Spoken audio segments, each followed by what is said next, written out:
opportunity for silent prayer or meditation.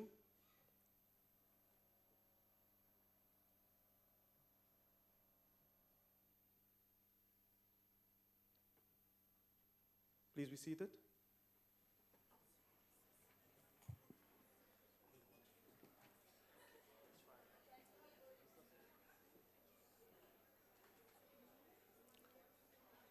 Honourable members, we now come to notices of motion.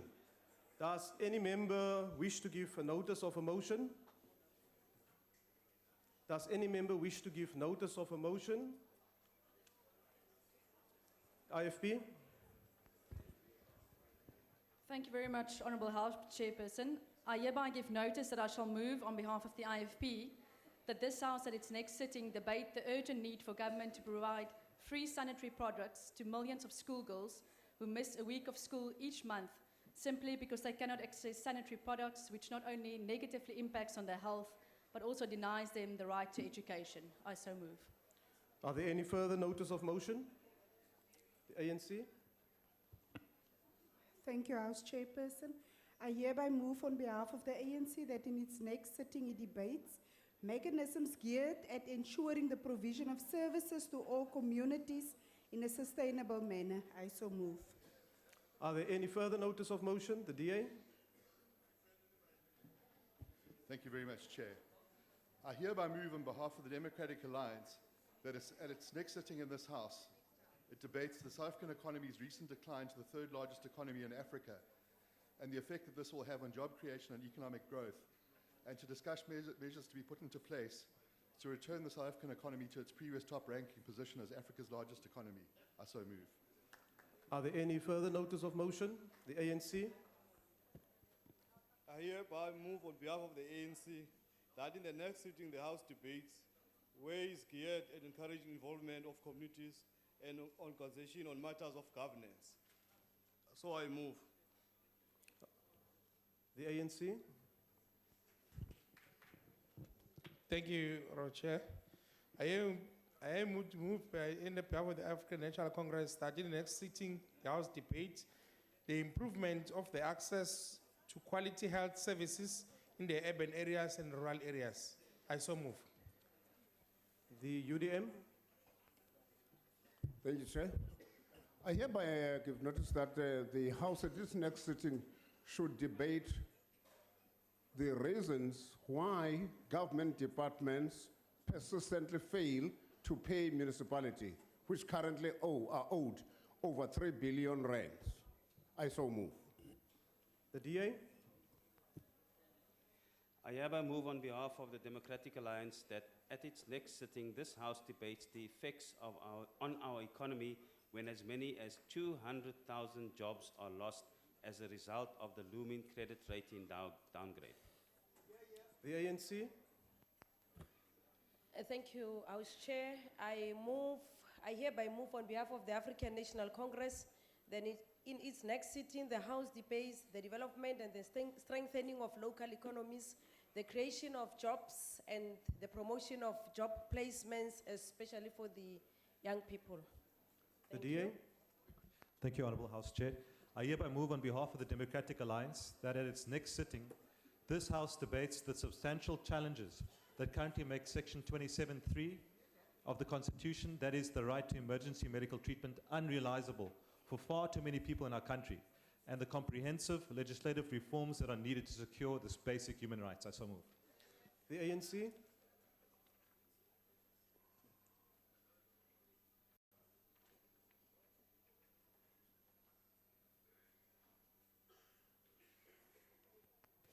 I hereby move on behalf of the African National Congress that in its next sitting, the House debates the bringing of water facilities and quality water closer to communities in order to improve the quality of life of people of South Africa.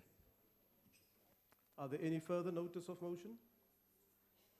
Are there any further notice of motion? None. We now come to motions without notice. Are there any motions without notice?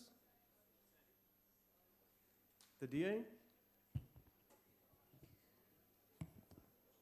House Chair, I hereby move on behalf of the Democratic Alliance that this House notes that in the early hours of last Thursday morning, an Egypt airplane tragically crashed near the Greek island of Crete in the Mediterranean Sea. Also notes that the plane was en route to Cairo, carrying 56 passengers and 10 crew members when it unexpectedly disappeared off the radar. Further notes that the 56 passengers on board were made up of 30 Egyptians, 15 French, 2 Iraqis, and 1 each from Sudan, Chad, Portugal, Algeria, Canada, Great Britain, Belgium, Kuwait, and Saudi Arabia. Acknowledges that initial reports have indicated that terrorism is to blame for this tragedy, condemns in the strongest possible terms any form of terrorism or violence aimed at injuring or killing innocent civilians, keeps the families of the 66 deceased passengers and crew in our thoughts and prayers, and conveys our deepest condolences and messages of support to the Egyptian government as they deal with the aftermath of this tragedy. I so move. If there are no objections, I put the motion. No objections, agreed to. The ANC. Thank you, Honourable Chairperson. The African National Congress moves without notice that the House, one, congratulate Reverend Dr. Arnold Mackenzie Stoffley on his official installation as the Chancellor of the University of Fort Hare on Friday, 20th of May, 2016. Two, recognizes that Reverend Stoffley is no stranger to the University of Fort Hare, having obtained his master's degree, among others, at this university. Believes that he brings to this position a vast experience as he served in the South African government in various capacities, including as Premier of the Eastern Cape Province, Minister of Sports, and immediate past ambassador to Germany. Four, further believes that as an ordained minister, commendable sportsman, and a committed servant of our people's struggle for freedom and liberation, he will manage with vigor the important work of preserving and promoting Fort Hare as a critical space of academic excellence and an incubator of the leadership for the nation. And five, wishes him a success in this new position of responsibility. I so move on behalf of the ANC. Thank you. If there are no objections, I put the motion. No objections, agreed to. Are there any further motions without notice? The ANC. Thank you, House Chair. The African National Congress move without notice that this House, one, congratulates the Deputy Chief Justice of the Republic of South Africa, Justice Dikgang Moseneke, on his retirement on Friday, the 20th of May 2016. Further notes that the Deputy Chief Justice steps down from the second most powerful position in the judiciary after joining the Constitutional Court in 2002. We also believe that he is leaving an indelible imprint in the history of South Africa, of which few judges can match. He remains highly indebted. We remain highly indebted to the Deputy Chief Justice for his lifelong and selfless commitment to the cause of the struggle for liberation and advancement of the rule of law and the Constitution. We further remain confident that the Deputy Chief Justice is not lost to the legal fraternity nor to South Africa in general, as his meaningful contribution, even in his retirement, will continue to inspire generations of aspirant jurists, and we wish him well in his retirement. We so move as the African National Congress. If there are no objections, I put the motion. No objections, agreed to. Honourable members, may I request you to keep the noise level down, please? Are there any further motions without notice? The DA. Thank you very much, Chair.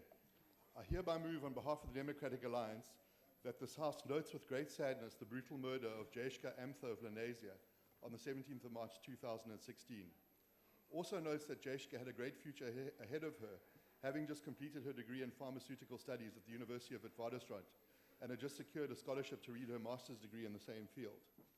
Further notes that on the 17th of March, her mother returned home to find her only child brutally murdered by intruders who had gained access to the family home. Acknowledges that the police have already apprehended 2 suspects and we wish them well in their investigation.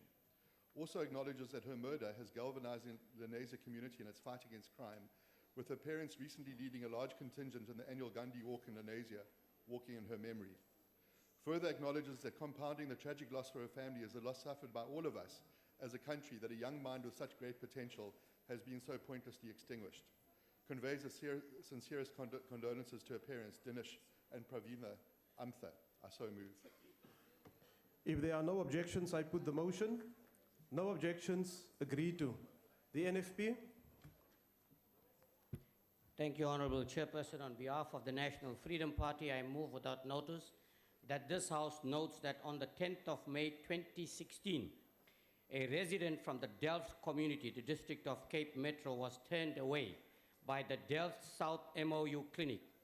After hours of extreme pain, Sizeka Mbandezeli was rushed to the Delft Day Hospital and then transferred to the Karl Bremer Hospital. Further notes with shock that Sizeka Banzela discovered that her baby had died at least 5 days prior.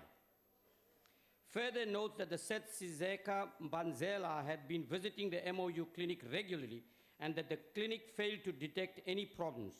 Also notes that this was the first child and this has left her in a distraught state of mind, devastated, and she will require counseling and may never overcome this tragedy. Wherefore, we call upon this Honorable House to extend its condolences to Sizeka Banzeli and family. Condemn the lack of professionalism, lack of empathy, and poor quality of health care at the Delft clinic. Call for thorough investigation in this regard and call on the Department of Health, together with the MEC for Health in the Western Cape, to take the necessary steps to ensure that our people, the most vulnerable, do not have to go through this again. I so move. If there are no objections, I put the motion. No objections, agreed to. The ANC.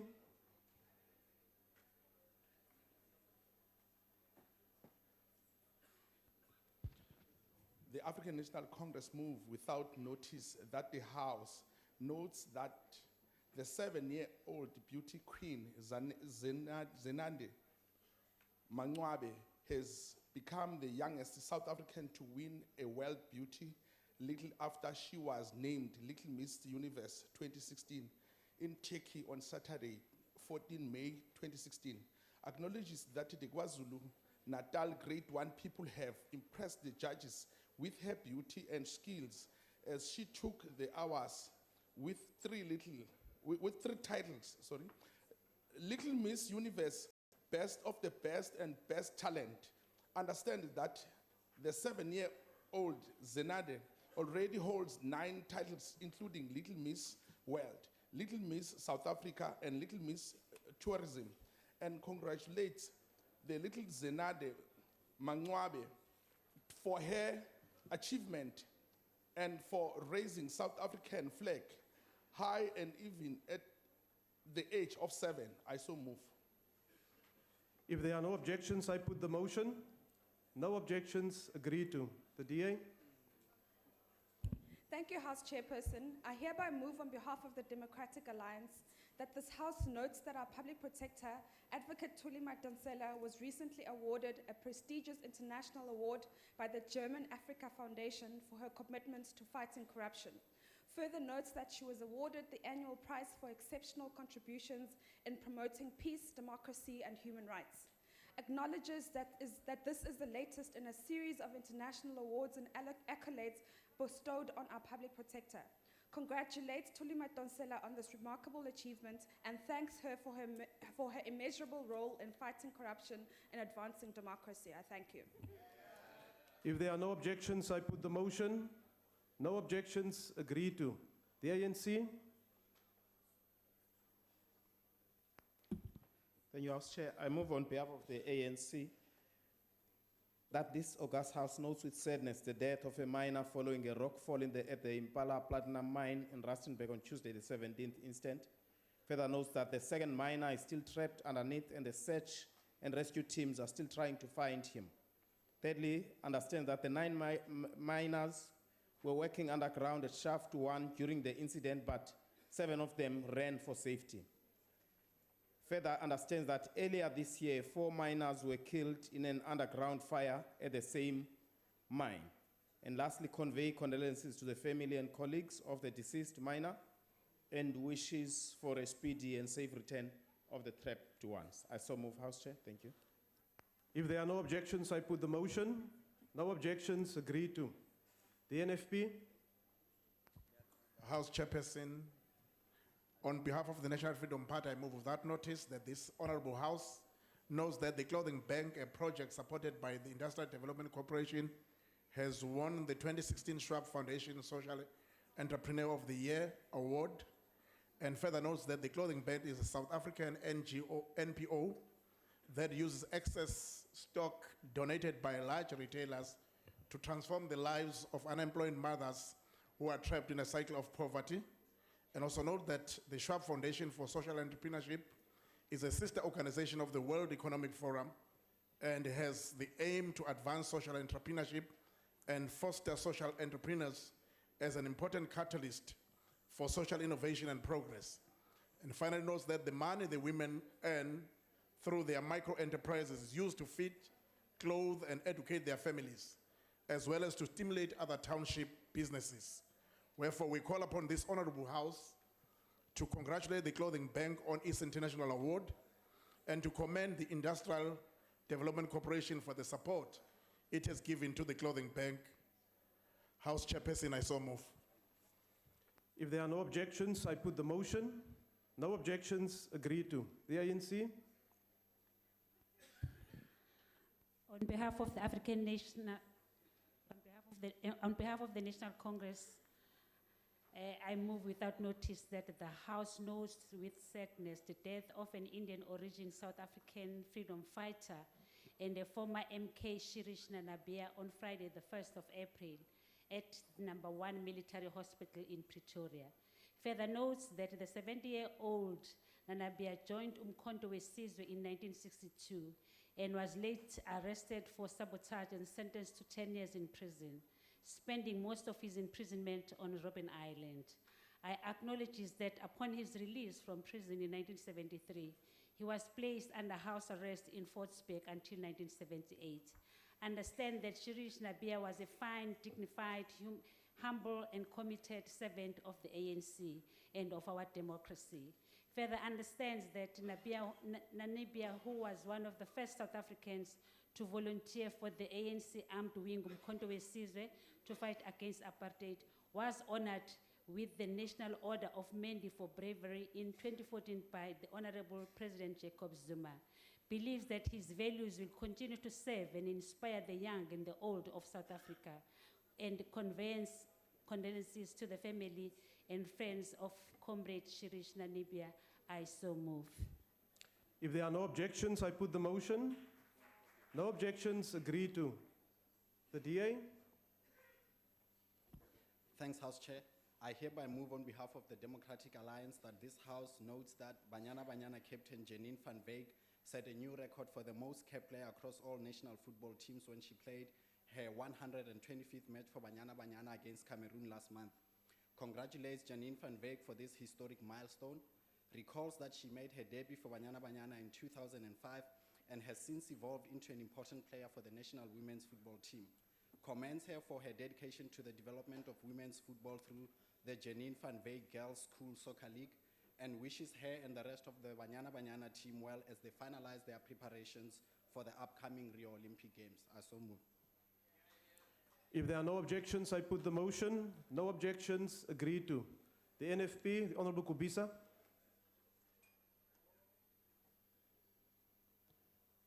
House Chairperson, I've already read my, it's his turn now. Thank you, Honorable Chairperson. On behalf of the National Freedom Party, I move without notice that this House notes that on Tuesday, the 15th of March, the Office of the Directorate for Priority Crime Investigation, DPCI judge was established, and further notes that Judge Issa Musa was appointed as the first DPCI judge, and also notes that with the office of the DPCI judge in place, members of the community who are unfairly treated by members of the Hawks will be able to lodge a complaint directly with the DPCI judge for investigation.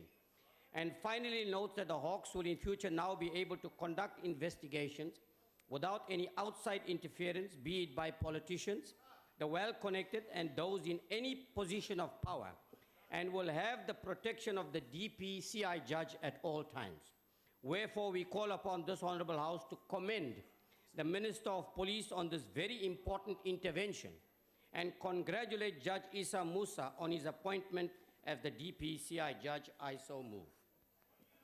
If there are no objections, I put the motion. No objections, agreed to. The ANC? Thank you, Honorable Chairperson. The African National Congress moves without notice that the House 1 notes with sadness the passing on of Warrant Officer Sitole, who was a member of the Presidential Protection Services of the South African Police Service in Juba, South Sudan, on Friday, the 13th May 2016. 2. Further notes that Warrant Officer Sitole passed away after sudden illness in the South Sudan capital, where he was part of a team preparing for the Deputy President's working visit. 3. Believes that Warrant Officer Sitole has served the South African Police Service with distinction in a very important and valued role, and 4. Conveys condolences to the family of the late Warrant Officer Musandele Joel Sitole. I thank you. If there are no objections, I put the motion. No objections, agreed to. The NFP? Thank you, Honorable Chairperson. On behalf of the NFP, I move without notice that this House notes that the youth of Meshoe in Durban embarked on a cleanup and renovation campaign aimed at restoring neglected open spaces in the community. And further notes that the campaign was initiated by a local youth group called the Imbumba Mbogodo, with the aim to identify areas within the community that are neglected and used for arson attack has resulted in 100 million rands worth of damage to a major building at the University of Johannesburg. Also notes that there was another arson attack on the University of Fort Hare on the eve of its 100th anniversary celebrations. Further notes that there have been severe damage to property during protests at the Vaal University of Technology, and that there has been an arson attack on cars, furniture, and worst of all, a library at Sekakuni TVET College. Acknowledges that these recent multiple attacks come on top of the 300 million rands worth of damage done to universities through riots, vandalism, and arson over recent months. Condemns unequivocally any act which damages or destroys the property of educational institutions, which are precious national assets, and which therefore damages the educational prospects of the vast majority of students who wish to study in safety and peace. Calls on the Minister of Higher Education and Training to answer to Parliament for the shocking situation he is allowed to develop in universities and colleges across our country. If there are no objections, I put the motion. The ANC objects. Thank you. There's an objection. The motion is not agreed to. Are there any further motions without notice? The ANC?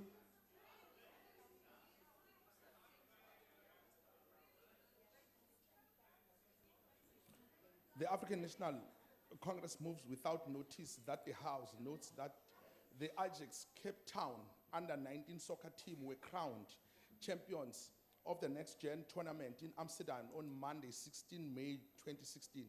Further notes that the Cape Youngsters defeated Tottenham Hotspurs 2-0 in the final, with both goals from Slee, and commends the Ajax Cape Town Young Academy on their strength and success in producing players of high quality and congratulate the Ajax under-19 team on this great achievement. I so move.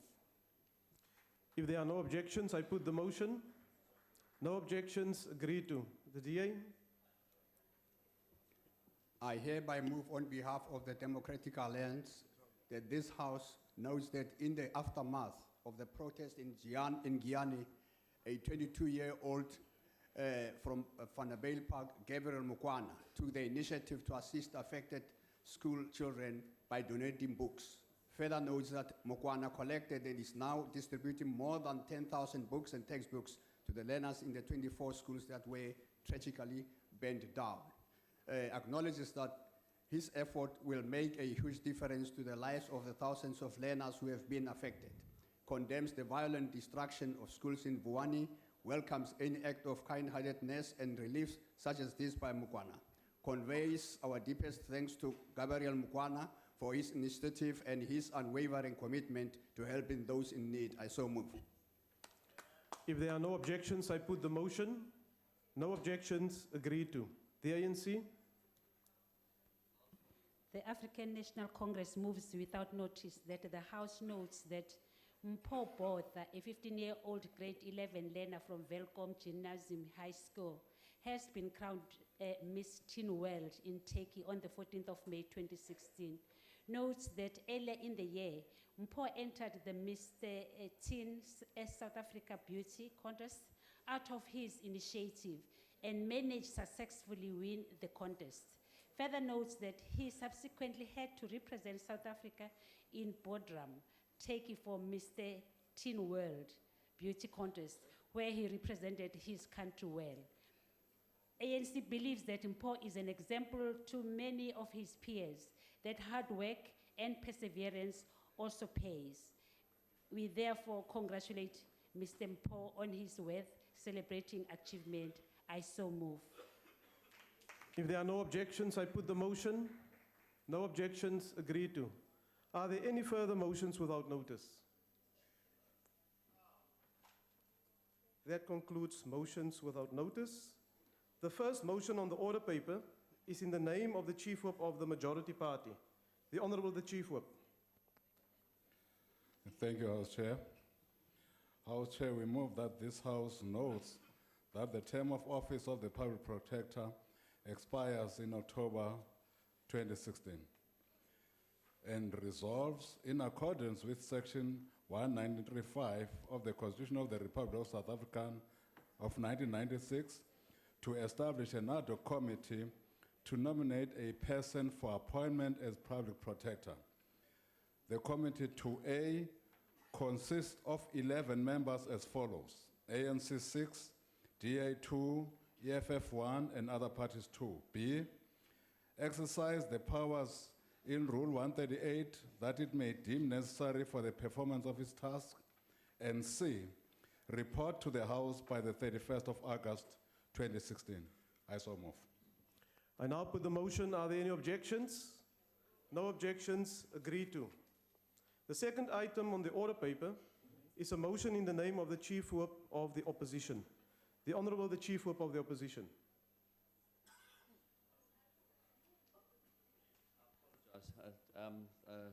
Chairperson, the draft resolution that this House notes the former Member of Parliament, Ms Dene Smuts, sadly passed away on the 21st of April 2016.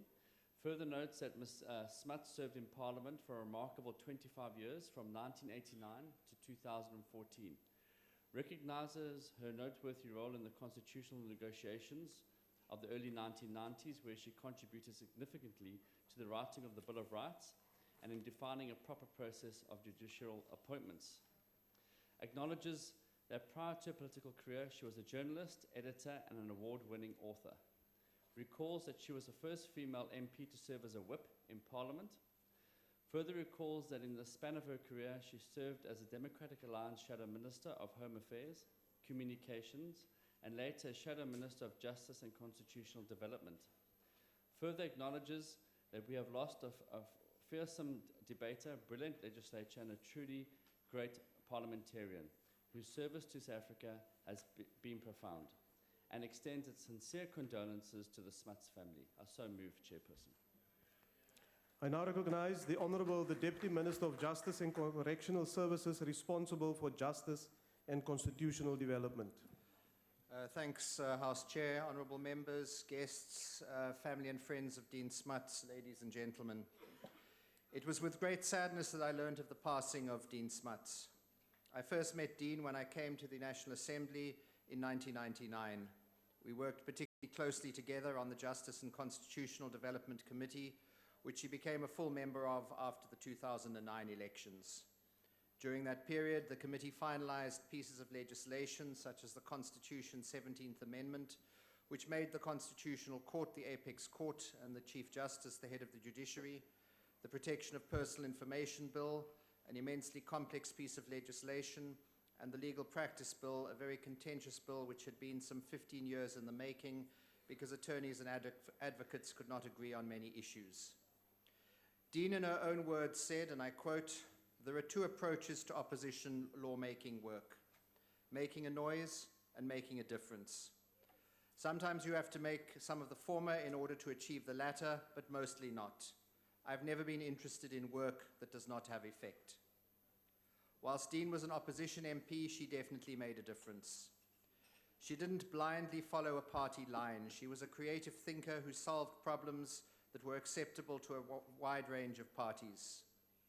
When the Justice Committee dealt with legislation, it looked at the more contentious clauses from many angles so as to come up with the best approach and to satisfy conflicting interests as much as possible.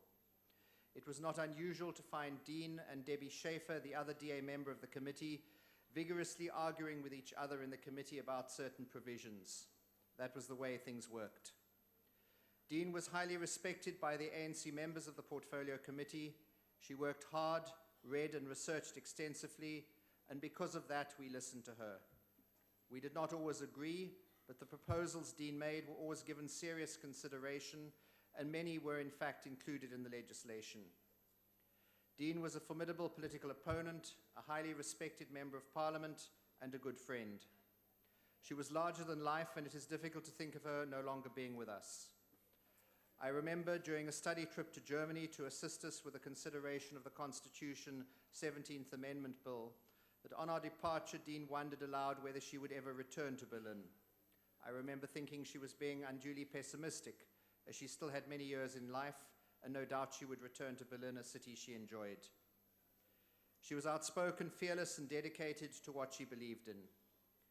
But perhaps the single most outstanding characteristic of Dene was that she put principle before politics.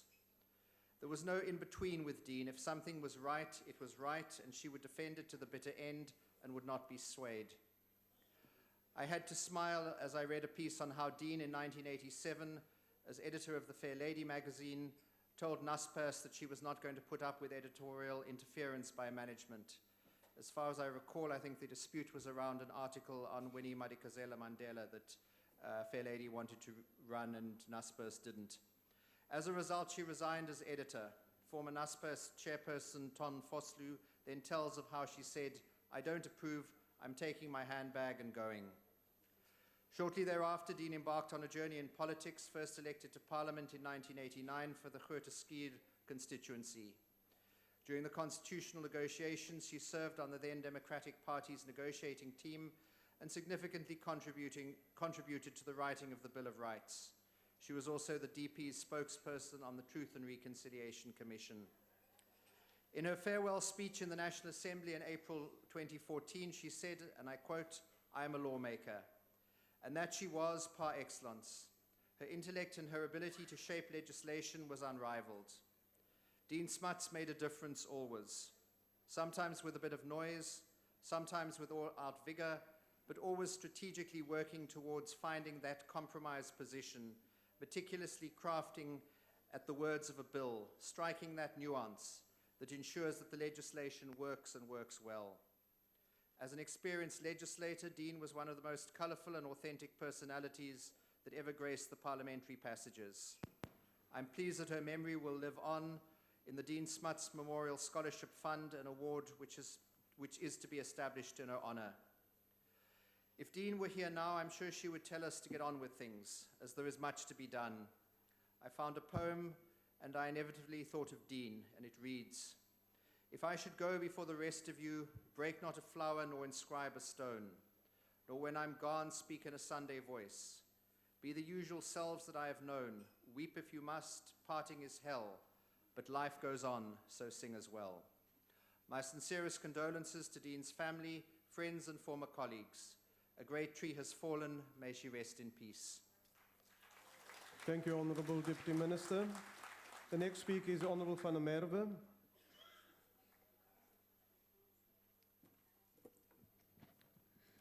Honourable House Chairperson, when I joined the National Assembly 4 years ago, I naturally looked around for role models that I could learn from. Within my own party, I found leaders and mentors, but when I looked across party lines, I could not help but focus on the Honourable Dene Smuts. Here was a brave woman, not afraid to speak her mind, not intimidated by politics, strong opinions, or confrontation. Here was a leader that could even stand her ground in the face of the late Dr. Mario Orihani Ambrosini. I admired her strength. She had the courage of her convictions and worked determinedly for the party she served. Wherever she was placed, she had a profound impact, from home affairs to communications to justice and constitutional development. The role of a shadow minister is not easy, yet the Honourable Smuts believed that the position was about more than just pointing out mistakes and weaknesses, and sought to strengthen the portfolios she served on. Hers was a familiar voice in this House, for she served 20 years as a Member of Parliament and retains the accolade of being the National Assembly's first female whip. Agbare voorsitter, dan selfs voor die demokrasie het die agbare Smuts 'n groot rol gespeel tydens sy onderhandelings by Kempton Park. Haar liefde vir Suid-Afrika was oplogend, maar so ook haar liefde vir haar familie. Ek was diep aangeraak tydens haar begrafnis deur die hulpblyke van haar kinders. Ons het haar geken as iemand wat alles in haar werk ingesit het, maar sy was ook 'n wonderlike ma. Sy het duidelik 'n goeie balans in haar lewe gehandhaaf. Dit was ook roerend om te hoor hoe trots sy op haar herkoms was. Finally then, on behalf of the IFP and our leader, Prince Mangosuthu Buthelezi, I honour our late colleague. We again express our condolences to the Democratic Alliance and to the Smuts family. She will be remembered as a great South African and a great leader. May our nation rise in a unified message of thanks for the life of the late Honourable Dene Smuts. I thank you. The next speaker is Honourable Ngwabe. Thank you, Honourable Chairperson. The history of a country is the history of its great men and women. Greatness, however, is not found in being larger than life. It is to be found in the moral integrity of people, in their vision and their conduct. We are reminded of the words of Robert Kennedy, and I quote, few will have the greatness to bend history itself, but each of us can work to change a small portion of events, and in the total of all those acts will be written the history of a generation," unquote.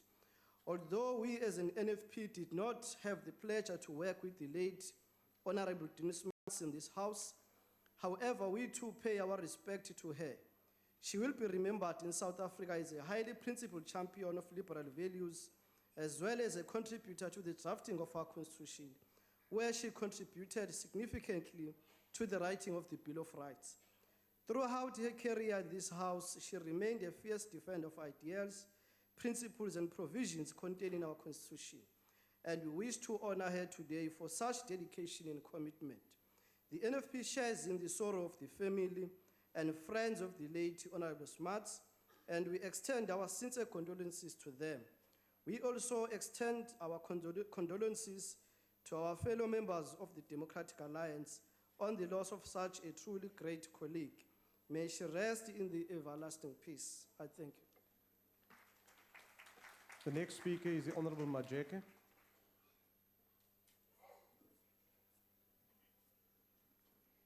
Thank you, Honourable Speaker, honourable members. The United Democratic Movement conveys its heartfelt condolences to the family of Ms Dene Smuts, the Democratic Alliance and friends. The late Dene Smuts has served the people of South Africa in various positions in the National Assembly, including the Home Affairs, Communications, Justice and Constitutional Development Portfolio Committees. She was a brilliant, smart, and extraordinary servant of the people of South Africa. Her passing has shocked and saddened us who have come to know her work. To the family, take with you the wise words of Orson Scott Card, Shadow of the Hegemon. I quote, "Death is not tragedy to the one who dies. To have wasted the life before death, that is tragedy." Close quote. As a family, you know her better, that indeed she played a role and did the best she could to discharge her family responsibilities. We say to you, keep loving her so that she can always be part of you. It is when great souls die that after a period, peace blooms slowly and always. Indeed, it will never be the same, but we all know that she existed, and we know this because of her work. Time heals. We hope with time you shall be able to close this chapter and keep her in your minds for the good she was amongst you. May Nooit bombasties nie. Dit was nie aggressief nie. Dit was met intellek, dit was met integriteit wat sy haar standpunte gestel het oor 25 jaar in hierdie parlement. En daarom is dit gepas dat ons op hierdie wyse vandag hulde bring en eer betoon aan haar nagedagtenis. My pad met Dene het verskeie kere gekruis in die 25 jaar. Dit was by die grondwet skrywende proses, later by die skryf van die huidige grondwet, spesifiek by werkgroep 4 wat gehandel het oor die fundamentele regte en die menseregte akte wat vandag opgeneem is in die grondwet, later by binnelandse sake, by justisie en ander plekke. En deurlopend het sy 'n baie sterk standpunt ingeneem. In elke party is daar mense wat jy weet dat daardie lid moet jy ernstig opneem. En elkeen wat met Dene Smuts te doen gehad het, het altyd geweet jy moet haar ernstig opneem. Luister wat sy sê, luister haar argument en dan kan jy eers met haar in debat tree. Ons het 'n kollega verloor. Die Demokratiese Alliansie het 'n lid van hulle party en 'n kollega verloor, maar haar gesin en spesifiek haar kinders het 'n ma verloor. En ek wil graag namens die Vryheidsfront Plus ons opregte meelewing betuig en sê ons dink aan julle in 'n moeilike tyd, maar wees gerus, haar nagedagtenis is veilig en staan vas en die geskiedenis sal dit so bewys. Baie dankie. The next speaker is the Honourable Swart. Chairperson, it was with a deep sense of shock that we learned of the sudden passing of former DA MP Dene Smuts in April. And on behalf of the ACDP, I would like to express our deepest condolences to her children, Marcus and Julia, and to her family and friends on her passing.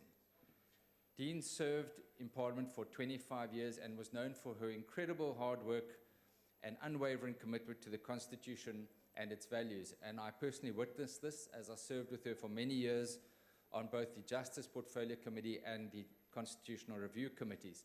And I used to refer to her as the senior counsel of the committee. I was the junior counsel because she had this incredible grasp of legal concepts and presented compelling legal arguments. And she was indeed an impressive lawmaker.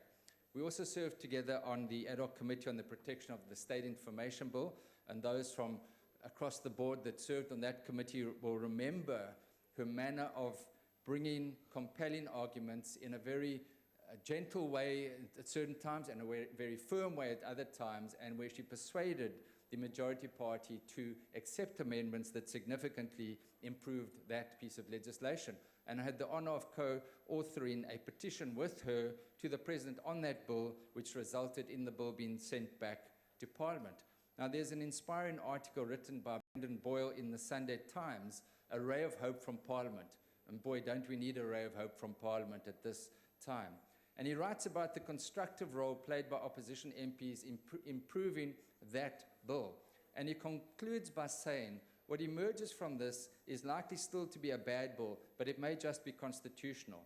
And it may not be the death knell of our press, but it may be a monument to the diligence of a good few men and women who are prepared, according to their lights, to apply themselves in a way many MPs don't know is possible, to do the right thing. Dene Smuts was indeed such a person who did the right thing. We will indeed miss her sharp intellect and institutional knowledge at Parliament and on the Justice Committee. I sent her an SMS to say, we're really missing her, and she said, don't worry, Steve, you're there, it's okay. So she was always commending other people and building up other people. We will now miss a very dear friend, and our thoughts and prayers are with her family. And I want to particularly thank her children. Many of us did not know that she was, I knew that, but many of us did not know she was a single mother as well. So I want to thank Julia and Marcus for your sacrifices that you made in enabling her to succeed in her career. Thank you very much. Thank you, Honourable Member. The next speaker is the Honourable Self. House Chair, it is difficult to bid farewell to a friend, a colleague, and to someone with whom I have walked a very long path. It is doubly difficult because I must, within the minutes that are allocated to me, describe a person and outline her contribution to our democracy that would properly take ours. Dene Smuts was born and grew up in Bloemfontein, where her father was the Judge President of the Free State. I have no doubt that in a different era, Dene would have become a lawyer, a judge, and who knows, the Chief Justice. Instead, she started her career as a journalist. She worked initially for Die Burger and later became the editor of the magazine Fair Lady. Until that stage, Fair Lady had been a conventional women's magazine, but she transformed it to become a medium that championed gender equality and that articulated the special challenges that women had and 30 years on still have to contend with in a society and an economy characterized by patrimony and privilege. Inevitably, her social conscience had political consequences, and under her editorship, Fair Lady pushed the limits of its owners, at that time Nationale Pers. And an interview in 1987, it was actually with Dennis Worrell, who was standing for election against the then Minister of Constitutional Development, proved the tipping point. The bosses at Nationale Pers stopped the presses, and true to her character, Dene resigned on the spot. So journalism's loss was our gain, because in 1989 she stood for election for the Democratic Party, and I met her for the first time, and a long association of mutual respect was established. During this period, as others have pointed out, she became unbelievably the first female whip in the history of Parliament up until that time. Dene participated with distinction in both the Cadessa process and after 1994 in the deliberations of the Constitutional Assembly. She was particularly involved in the crafting of the Bill of Rights, where her intelligence, knowledge of comparative systems, and legal acumen contributed vastly to the shape of our Constitution.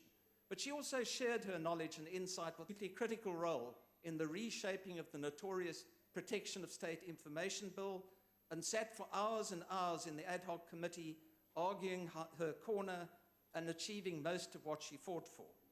She was an old-style politician. She despised the politics of the soundbite and the opinions of superficial commentators. She wanted to make a difference, which she did in a profound and lasting way. Inevitably, as with so many gifted and intelligent people, she was not always easy to get on with. She did not suffer fools gladly and let them know in no uncertain terms. She always sat at the back of the caucus meetings, and if there was something said with which she disagreed, you could hear a rumble that gathered momentum until whoever had ventured that ill-judged statement had been well and truly put in her place. But that was her great strength. She was prepared to speak the truth as she saw it, to whomsoever, whatsoever the consequences, literally without fear and favor. Such people are rare, and rarer still in politics. She was taken from us very suddenly, far too early. We were all devastated by her death, but not as much as her family, Marcus and Julia in particular, and Julia is here in the gallery this afternoon, to whom we extend our very sincerest condolences. A truly great South African has passed away. We will miss her hugely, but we were all enriched for having known her and of having had the privilege to work with her. I thank you.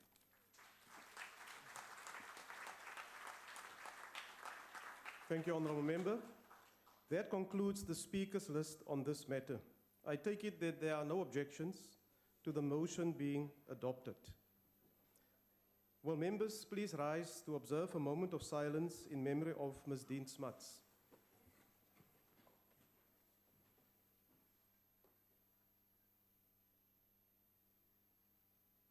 Please be seated.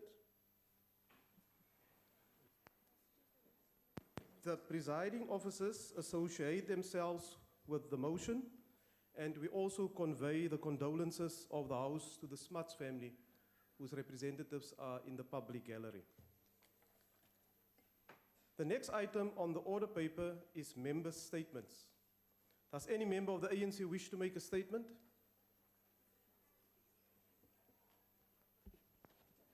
Thank you, House Chairperson. ANC welcomes decision to implement 90% local music across ACBC radio.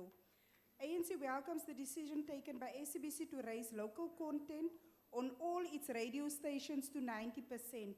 This quota for local music will go a long way in empowering South African artists, because the more local content is used by broadcasters and other users, the more the owners of the content receive financial benefit. ANC believes that local content broadcast is an important element in the economy, and it develops, protects, and promotes our national identity, culture, and character. The groundbreaking decision by the public broadcaster follows an important and successful consultative process with various representatives of the music industry throughout the length and breadth of the country. The complaints from South African artists that international music is being overplayed and there is a lack of radio airplay to local artists will be addressed by this progressive move. We are confident that the people of South Africa will equally welcome the changes to local content offering across their radio stations.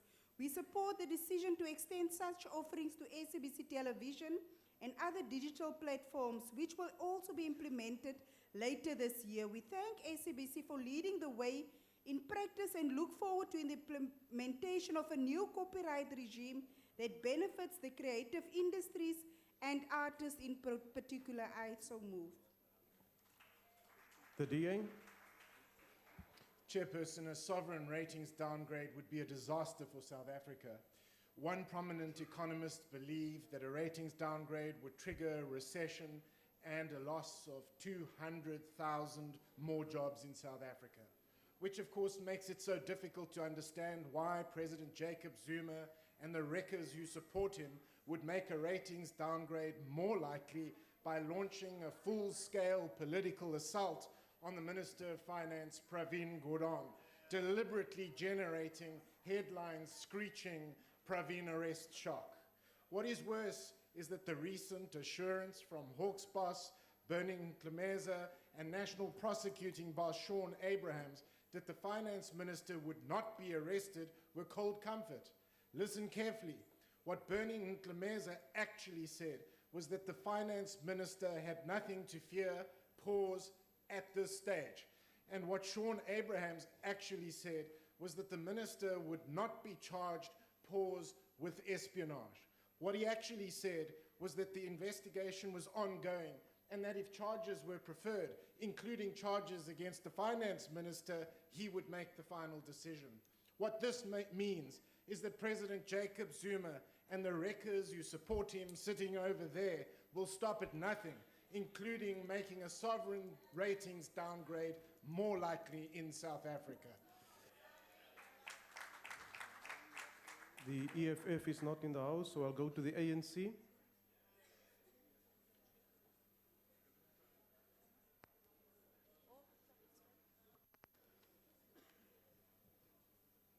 The African National Congress welcomes the Constitutional Court judgment last week which ruled in favor of the Gauteng Education Department regarding the school admission regulations.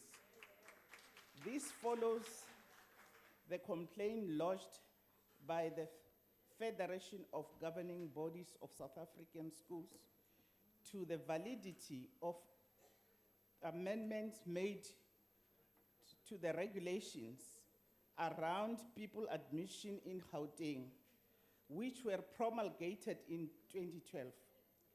The judgment empowers the government and it proves that all our schools belong to all our children and not only the privileged few.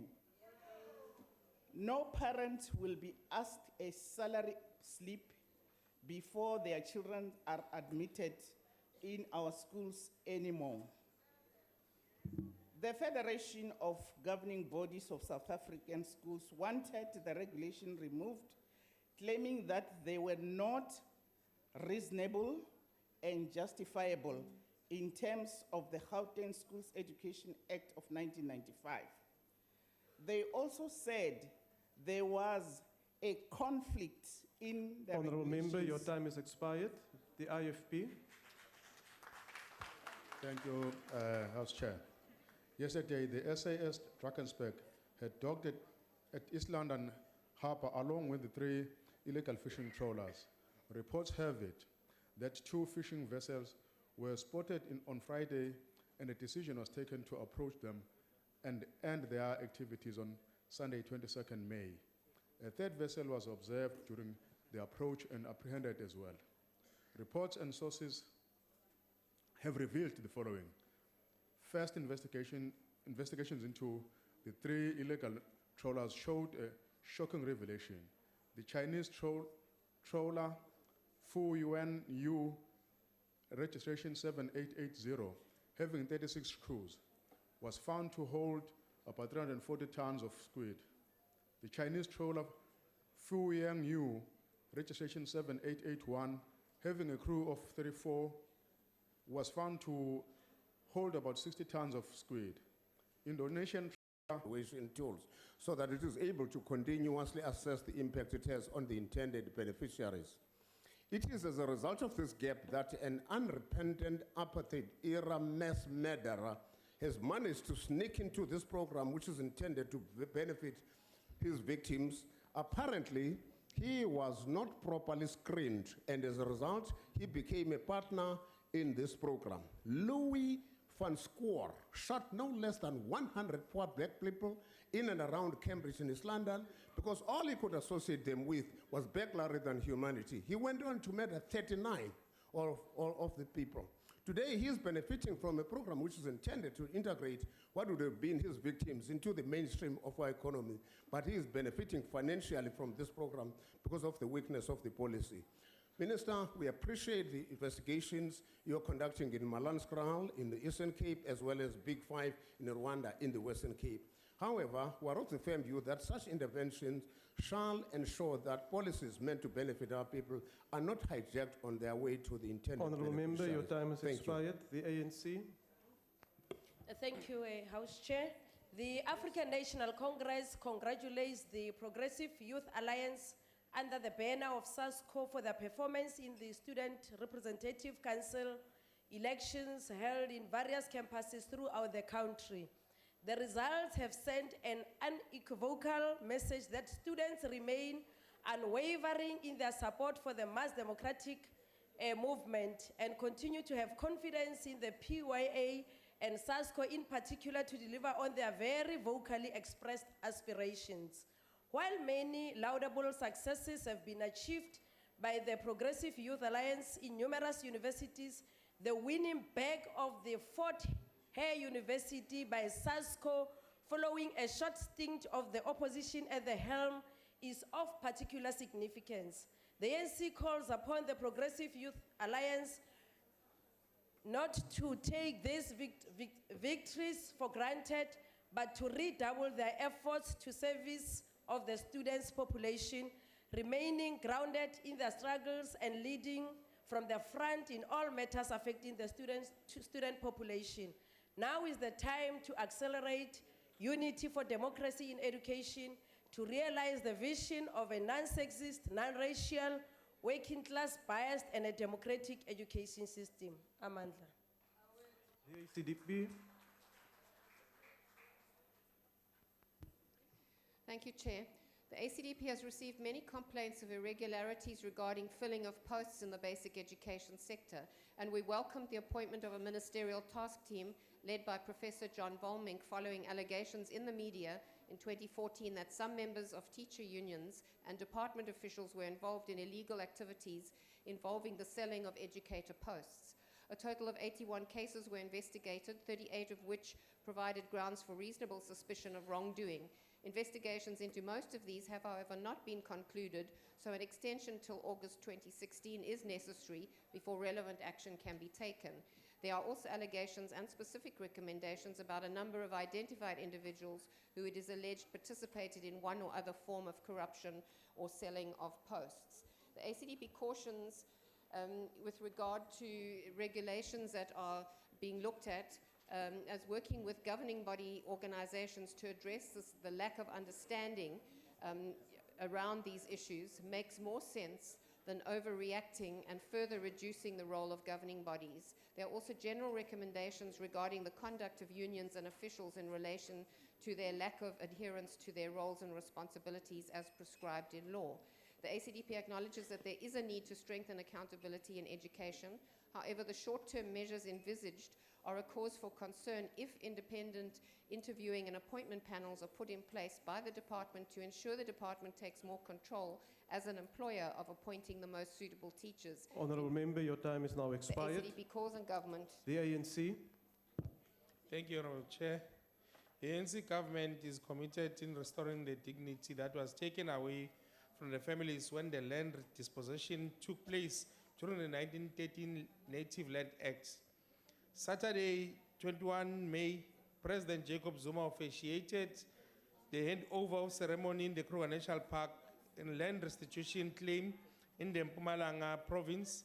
6 communities, 3 from Limpopo and 3 from Mpumalanga, whose land were dispossessed through the harsh apartheid and laws were compensated. The handover is one of the pathways that settlement the land claims by communities of Mpumalanga and Limpopo. Phase 1 involves the awarding of financial compensation, while phase 2 will involve the beneficiation scheme aimed at stimulating much needed community activities within the affected municipal areas where the claimant community resides. About 84 million rands that were given to these communities in combination. The ANC-led government is determined in restoring the dignity that was taken away from the families during the apartheid era. We are indeed contributing in reversal of the apartheid legacy. Siyaqhuba, siyayithanda ANC, siyawusebenzela umphakathi. The DA. House Chair, the DA has consistently called for SATU leadership to be held accountable for its role in the disgraceful Jobs for Cash corruption scandal. For months, the DA has called for the Jobs for Cash report to be tabled in Parliament and for SATU leadership to appear before the committee to account for its role in the selling of teaching posts. We welcome the letter received today from the Basic Education Portfolio Committee Chair, Honourable Gina, indicating that the report will finally be discussed in the committee on Friday morning. The report found SATU is clearly in charge of education in South Africa, showing that 6 out of 9 provinces have been captured by SATU. Isn't it time, the Minister, Point of order, for your Honourable party to break Chairperson. its alliance with SATU? Honourable Member, will you just take your seat, please? What's the point of order, Honourable Member? Honourable Chair, in the statement, the members preempting the report of Friday that's been given to the committee. Honourable Member, it's a statement. Complete the statement, Honourable Member. Any member of the executive can respond to it if they wish to do so. Yeah. Isn't it time, the Minister, for your party to break its silence with SATU? The longer the ANC is associated with SATU, the more it will be associated with the collapse of education in our country. Minister, we hope you will be able to attend this meeting because the children of South Africa desperately need answers. For far too long, SATU have been allowed to gamble with our children's futures. The DA will not rest until SATU is held accountable for their corrupt activities.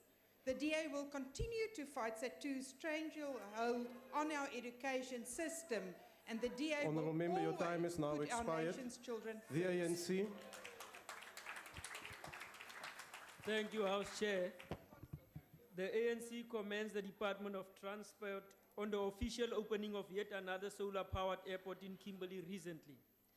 Transport Minister Dipuo Peters on Friday, the 13th May 2016, officially opened Airport Solar Plant, a project that is spearheaded by the Airports Company of South Africa at a special ceremony in the city. The construction of the Kimberley Airport Solar Plant started in September last year and forms part of AXA's broader plan to install solar energy plants at all 6 regional airports over the next 3 to 4 years. This is to make the regional airports more self-sufficient. This initiative is in line with the government's sustainable development imperatives, energy security priorities, and environmental conservation obligations. In its first phase, the Kimberley Airport Solar Plant will generate 141,870 kilo-hours and is forecasted to produce approximately 927,000 kilowatt-hours per year. During the construction period of the Kimberley Airport Solar Plant, 5 permanent jobs were created and 26 temporary jobs were created. In addition, practical training and skills transfer to operate and maintain the solar photovoltaic PV plant was conducted, which included cleaning modules, replacing malfunctional. Honourable Member, your time is now expired. Thank you, House Chair. Agang. The ANC.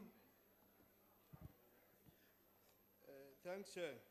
The ANC commends Nelson Mandela Metro Municipality under the stewardship of Executive Mayor Dene for the good work in remarkable turning over financial management within a period of a year, in a prudent and sustainable way, as well as the improvement in service delivery, which has resulted in the rating agency Moody's improving the municipality's credit rating with an increase of 3 rating notches to AA1.ZA.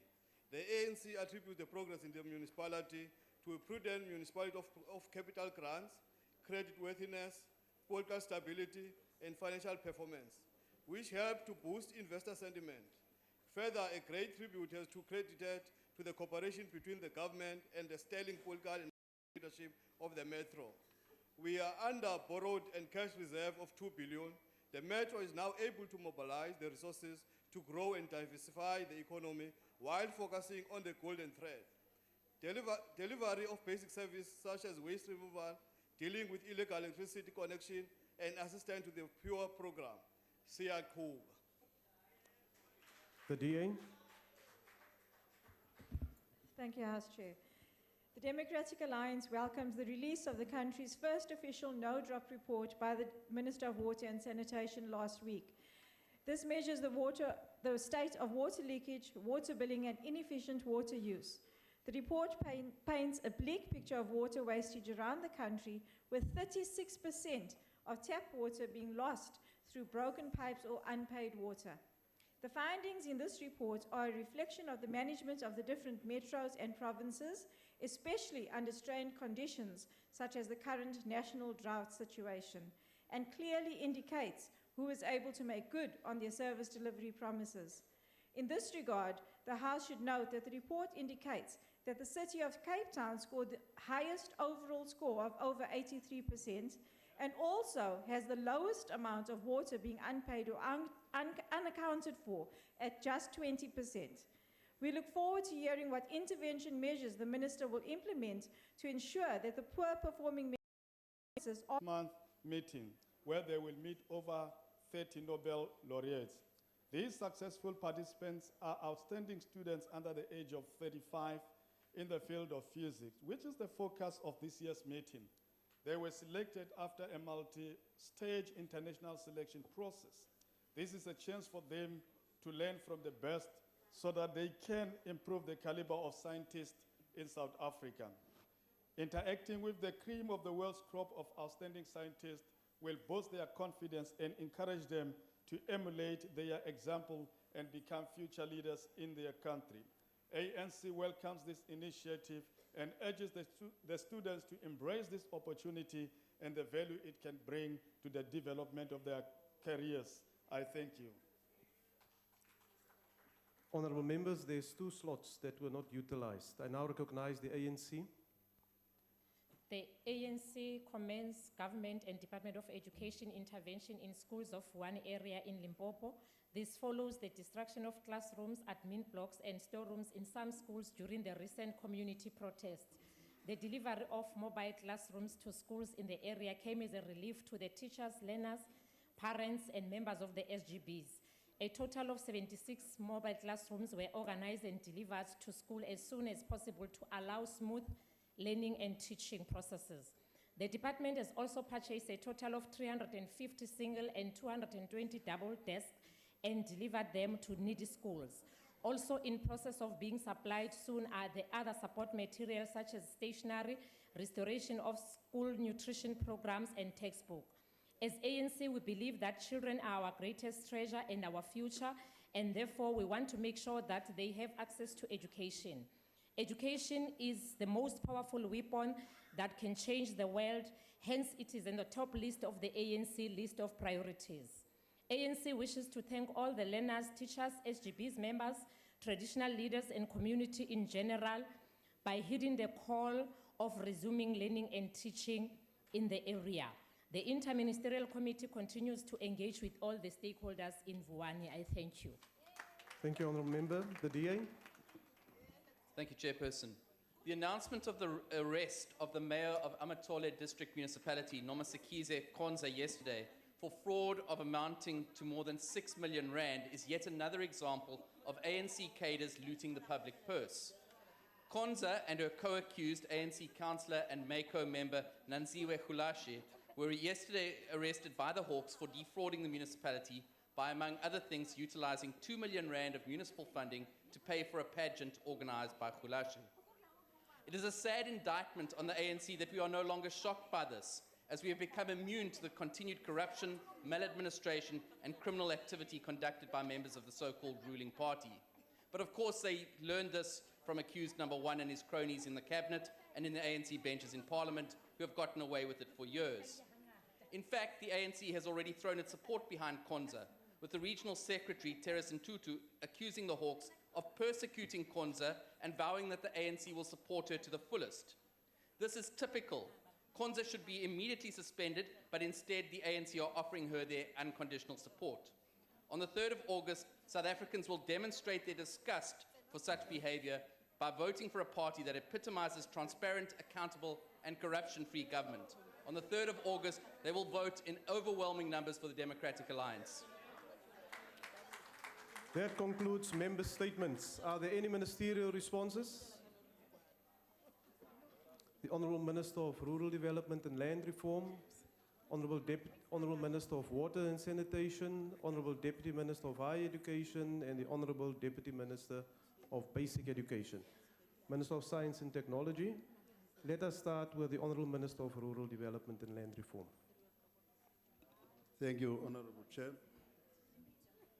Honourable Chair, sovereign downgrade would have very serious social and economic consequences for the country, especially the poor and the working people.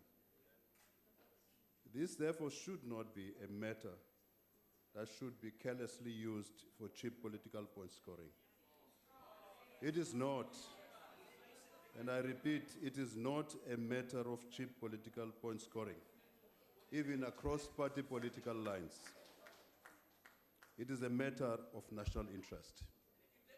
The question is, would the honourable members, when they articulate this matter, be happy if our country would be downgraded?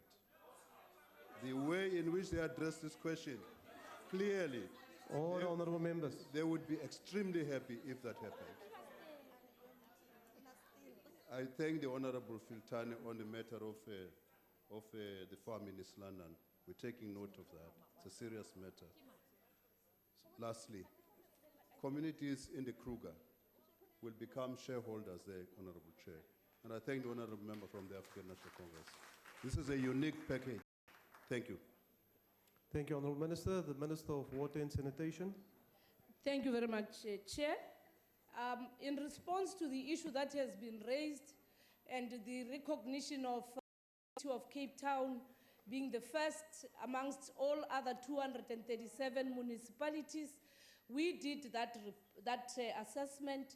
We have assessed all municipalities. What I want to share also with this House is that the second municipality that has got less water losses in the country is a municipality with more than 104 informal settlements. But against all those odds, they've been able to deal with the provision of service, because unlike the Western Cape, informal settlements don't have reliable water services in Cape Town, and hence they can have a situation where only the elite, and therefore the measurement is based on the old established towns and suburbs. The city of Ekurhuleni, with more than 107 informal settlements, more than 11 old townships, and continuing to build new settlements, is the second best in the country, albeit all the challenges. And over and above that, with more than 237 municipalities, only the city of Cape Town, and not Midvaal and any other one. Let's not play politics, because part of what we are dealing with, it's the history of apartheid spatial development. Thank you very much. Thank you, Honourable Minister. Minister of Science and Technology.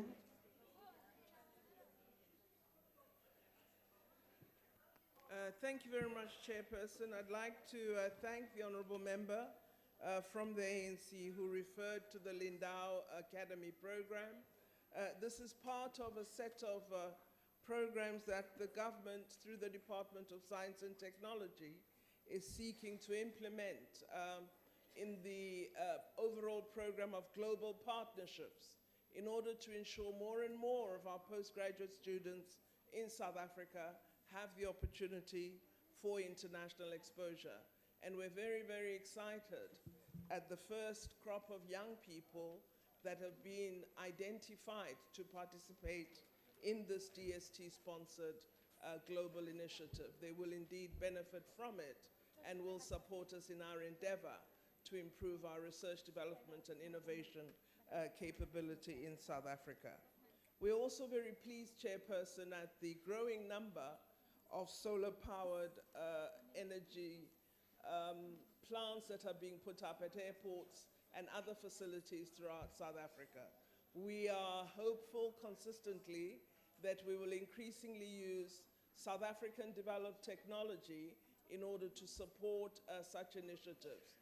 We've had very good success with respect to the hydrogen fuel cell initiative, particularly with the private sector partnerships in the platinum sector, and we're hoping that more and more of technology developed at South African universities and universities of technology, along with industry, will be utilized in the service and other sectors in South Africa. Thank you very much, Chairperson. Thank you, Honourable Minister. The Honourable Deputy Minister of Higher Education. No, thank you very much, Honourable Chairperson. Indeed, we share the sentiments expressed by Honourable Tseke, and we truly congratulate SASCO for winning SRC elections in most of our university campuses. We call on the SRCs to now work towards fighting against the barbaric acts of criminality such as torching of university buildings and sexual assaults directed at female students, and ensure that our institutions of higher learning, our universities and colleges are indeed conducive places of teaching and learning. Once again, congratulations to SASCO. Honourable Deputy Minister of Basic Education. Thank you very much, Honourable House Chair. There are three motions that statements that I could respond to. With regard to the release of the SATU report, the department and the ministry has clearly indicated its commitment to transparency and accountability and its fight against corruption, to assure the House that even before the release of the report, we had given instructions that where there's any criminal activity involved, irrespective of who the member is and which organization or union he or she belongs to, they should proceed with the matter. And in fact, the instructions are very, very clear that they would proceed undeterred with regard to criminal prosecution and disciplinary hearings. With regard to the recommendations, the Ministry has favored the public with its response to the various recommendations, and the Honourable Dudley should just take note that we regard the recommendation with regard to the interviewing process as a huge step which requires very intense reflection and engagement with all political parties. And we certainly support the view that with regard to the appointment of principals and deputy principals, you require a process that involves the competency, experience, and proficiency of the principal. But with regard to teachers in general, governing bodies have indeed been playing an important role, and we do not want to remove that particular function from governing bodies. So the recommendations, the response of the department to the recommendations are indeed there. The portfolio committee will have an opportunity to reflect on the contents of the report and its recommendations, and indeed, after having done so, they are more than welcome to engage with the ministry, and we have always made ourselves available to the portfolio committee in regard to any requests pertaining to any matter with regard to education. Honorable Chairperson, with regard to the Buvani matter itself, to thank members of the community and stakeholders for seeking to protect the learning environment, but at the same time to appeal to traditionalist leaders who wield incredible influence on communities to really take a leadership role in ensuring the teaching and learning takes place completely, so that nobody is deterred by the commitment to ensure that our learners have access to education. And we'd also like to take this opportunity of thanking the private sector, many partners in education. Honourable Deputy Minister, your time is now expired. Thank you. Thank you so much, Honourable House Chair. That concludes ministerial responses. Honourable members, we will now proceed to the statement by the Minister of Arts and Culture on racism. The Honourable Minister.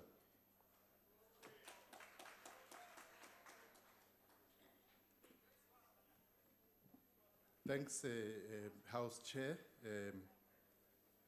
Ministers and Deputy Ministers here present, honourable members, distinguished guests, ladies and gentlemen, comrades and friends. The preamble of the Constitution of the Republic partly states, and I quote, "We, the people of South Africa, recognize the injustices of the past, honor those who suffered for justice and freedom in our land.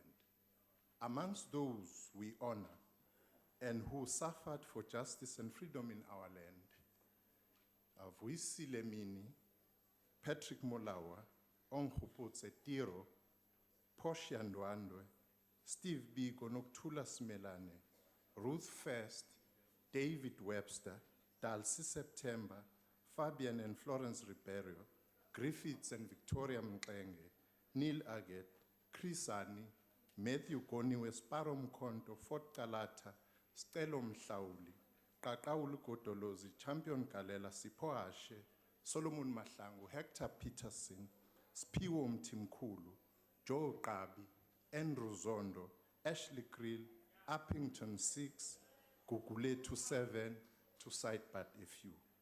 These patriots and internationalists died fighting apartheid and racism. Some were assassinated, others died in combat fighting this pernicious ideology of racism. And they paid the ultimate price for freedom. Many of them disappeared without a trace. Even today, their families, relatives, and friends have no information of what happened to them. We also have a category of those who are still alive but bearing scars. Their struggle against apartheid and racism. They are walking wounded, amputated even. Our country has a lot of its citizens who have amputated souls, who cannot be noticed through the naked eye. The reason for their amputation is racism. Indeed, our freedom was not free. Taken through the dark shadows of death, Vuisi Lemini never flinched. He stared death in the eye and roared, "Nansi indoda emnyama fervuti, pasopa indoda emnyama fervuti." 52 years after Mini was sent to the gallows, some racists continue not to heed his warning to Fervuti. We are warning the racists in our midst to heed this call.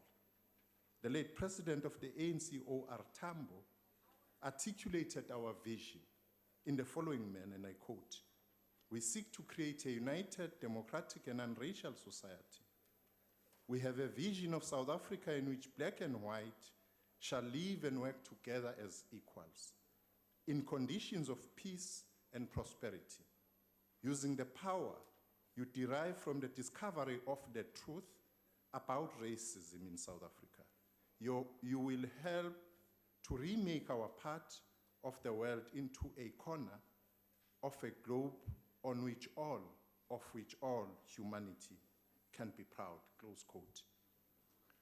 Welsing's functional definition of racism goes thus, and I quote, "The local and global power system structured and maintained by persons who classify themselves as white, whether consciously or subconsciously determined.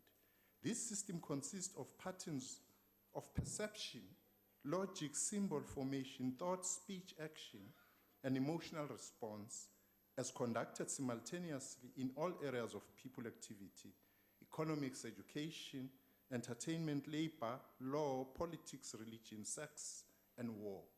Together, this system and culture of white supremacy produce the phenomenon of racism," close quote. In this epoch, we find ourselves in a position where we should be warning racists in our midst, as Vuisilemini warned.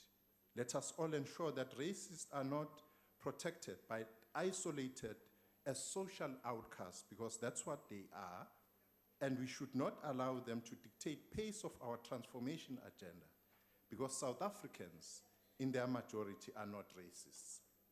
We have racists in our midst, and their admitting to a problem is a step towards finding a solution. If they are in your organization, be it political, religious, business, etc., a solution is to get rid of them. If you are worth the salt or in charge of your environment, otherwise you are colluding with them and makes you one of them. This entailed suffering inflicted through racism should not be allowed in a society, let alone in a constitutional democratic one. Despite the progress we have made, the structural legacy of colonialism, segregation, and apartheid remains deeply entrenched, as reflected in the colonial, sexist, and super-exploitative structure of our economy, the spatial patterns of development and underdevelopment, and the social, human resources, and infrastructure backlog. This structural legacy finds particular expression in mass poverty and extreme inequality, which were inherent in colonialism and apartheid. Thus, the current incidents related to racism are expressions of the views held by those who benefited from apartheid and who wish to retain the status quo. And we ask ourselves, how much longer do people in South Africa, mainly of paler hue, need to see themselves as superior, as brighter, as more entitled to the beauty and the wealth of the country?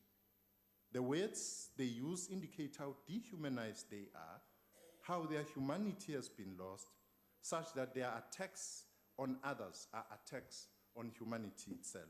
In our particular circumstances, the consequences of such warped thinking, seemingly knee-jerk reactions we have seen spewed from the mouths and actions of some political organizations, some in the private sector, others in places of worship, and lately a judge, amongst others, could result in a desire for genocide, a wish to bring back the darkest days of apartheid. Those who say and think in terms of hatred for others reflect an allegiance not to the South Africa we're building of the present, but an obedience to the perpetuation of the horrors of the past. In 1956, Dr. Martin Luther King Jr. remarked, and I quote, "In this period of transition and growing social change, there is a dire need for leaders who are calm and yet positive, leaders who avoid the extremes of hot-headedness and Uncle Tomism.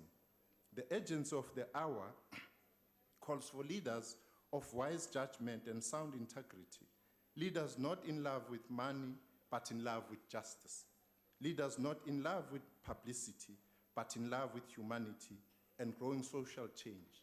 Leaders who can subject their particular egos to the greatness of the cause, close quote. Nation building cannot degenerate into a mere perpetuation of hierarchies of the past, based on pre-given or ethnically engineered and imposed divisions of the people rooted in prejudice, discrimination, and exclusion. As society, we should all, at all material times, work towards the following goals amongst others: fostering the constitutional values in our society, equal opportunity, inclusion, and redress, promoting social cohesion across society through increased interaction across race and class, promoting active citizenry and leadership, and fostering a social compact. The 1996 Constitution of the Republic, which articulates a broad framework of the national aspiration for a united, non-racial, non-sexist, democratic, and prosperous society, is our lodestar in the efforts to build a society envisaged.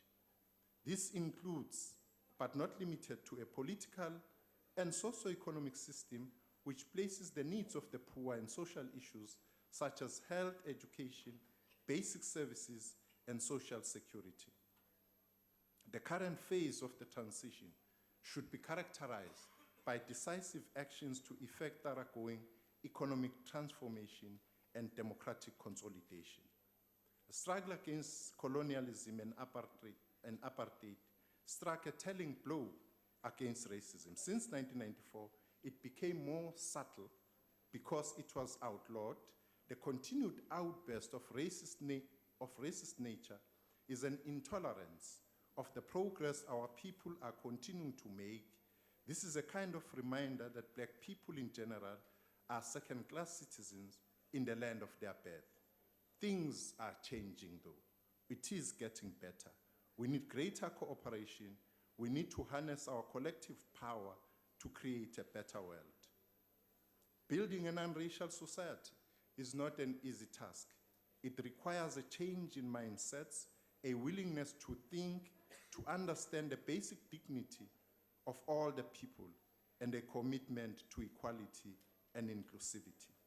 All those South Africans which express racist tendencies were acting on a set of ideas that has been clearly articulated by organized racists at every level of our society.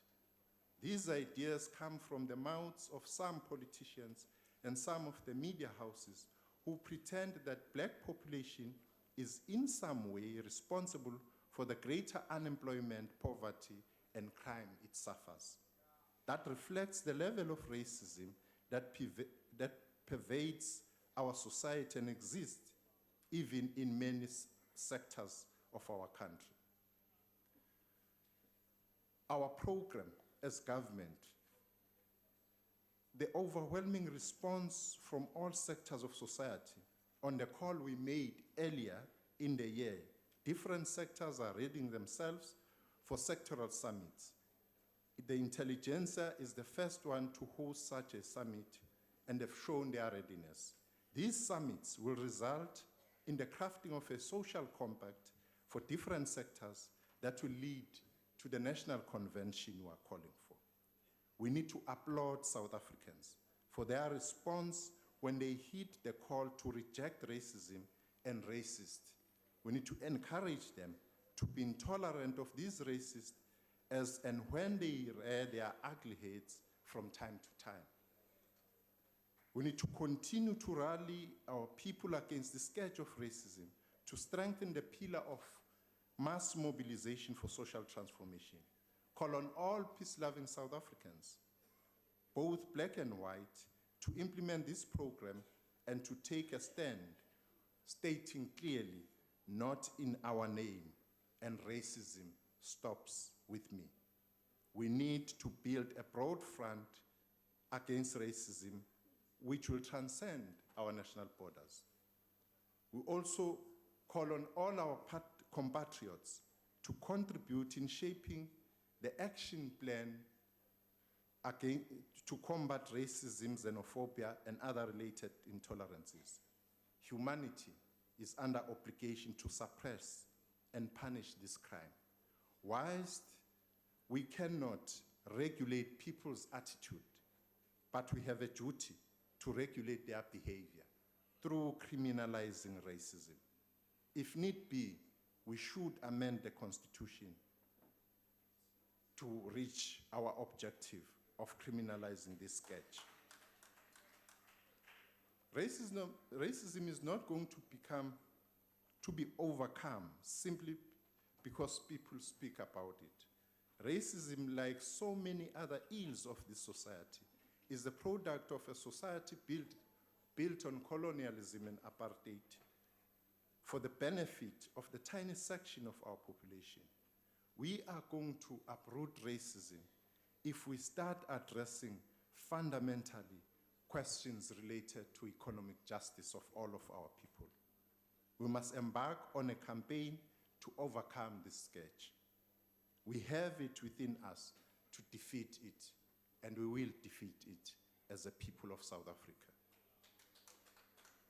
The socio-economic character of the society we are constructing is based on the resolution of the historical injustice and the building of a democracy with social content. I thank you for your cooperation.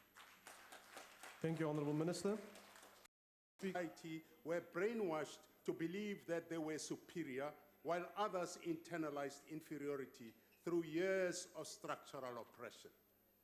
Decades of apartheid have unjustly etched into the minds of South Africans that difference in skin color is difference between wealth and poverty, or opportunity and the lack thereof. It does not take much to see the legacy of apartheid in present-day South Africa. Structural inequality is still pervasive, and what a cruel irony it is that those who suffer in abject poverty today are the same who suffered under the apartheid regime. Only now they have a second, a third, a fourth, and a fifth generation of people victimized by a differently oppressive government that seeks to enrich itself at the expense of their livelihoods, proper education for their children, and the creation of sustainable jobs. This, while hundreds and thousands of South Africans continue to join the ranks of the unemployed at the hands of an ANC government that places its own greed and self-interest at the apex of its agenda and not the betterment of the 8.9 million South Africans, most of whom are black, who struggle every day without employment to put food on the table. It is this structural inequality that has been allowed to continue to pervade South Africa in the post-apartheid dispensation. This is at the hands of an ANC government that has more and more become synonymous with kleptocracy, moneyed interest, and self-enrichment of the small connected part and not the whole. This is best distilled in the words of the recently retired Deputy Chief Justice of the Constitutional Court, Dikgang Moseneke, who aptly asserted that, and I quote, "All public power derives from the people, and once given by the people, all power must be deployed exclusively to the benefit of the people and no one else," close quote.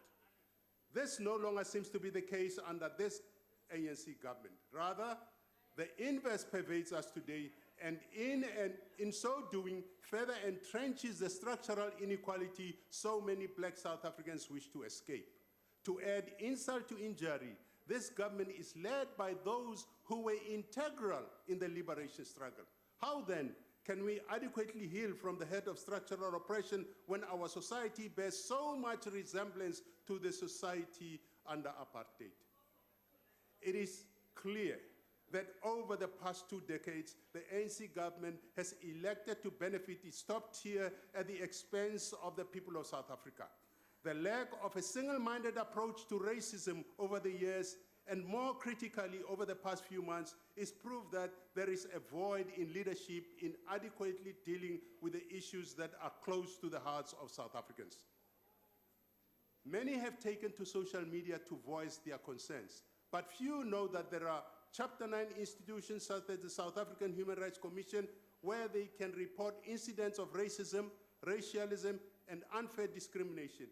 To this day, most South Africans are, by virtue of their circumstances, denied access to justice because the ANC in government has expended much energy breaking the laws through corrupt activities instead of educating the people of South Africa about crime injuria, how to report it, who to report it to, and thus ensuring that racism, racialism, and unfair discrimination are increasingly difficult offenses to get away with in this country, much less in a democracy rooted in constitutionalism and human rights. As we speak, there are some members of the ANC in this very house who relentlessly spout vitriolic racist attacks. Why? Honorable Chair, this is not moral leadership. The new South Africa was intended to be free and unadulterated by racism, discrimination, and the politics of a clique. Yet, under the present ANC government, South Africa is becoming more and more dominated by a clique.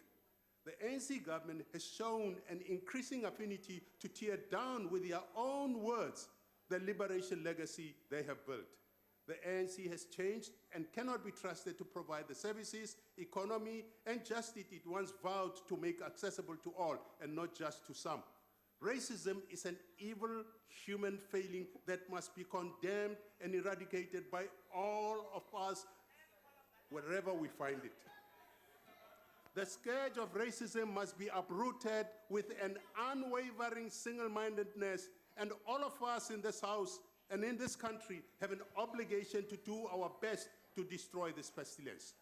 As South Africans, we need to find one another again. We need to recognize what we saw in one another at the dawn of our democracy and hold steadfast to a unified South Africa that we all desire. To achieve true nationhood, we must put South Africa first in all our rehabilitation efforts and other collective endeavors. We need an education system that prepares our children to break the shackles of poverty and unemployment, and a government committed to creating an enabling environment for all the people of this country. This means building an inclusive and growing economy that creates jobs and minimizes job losses so that all may prosper together. We also need to inculcate a sense of unity that will engender a genuine patriotism that transcends our differences in ethnicity, language, religion, other cultural aspects, and in economic and political ideology. The Democratic Alliance is committed to fight against racism. Racism has no place in our constitutional democracy founded on the principles of freedom, equality, dignity, and no place whatsoever in the Democratic Alliance. The DA is already the most diverse party in South Africa's history. But we still have some way to go. Only under a DA government can we see a fair South Africa. To succeed at this nation-building exercise, South Africans need to forge and nurture what I describe as spirit of nation. This matter is critical and urgent at this time. We need to believe, we need to feel, we need to behave as one nation with one future. I thank you. Next speaker is the Honorable Simang.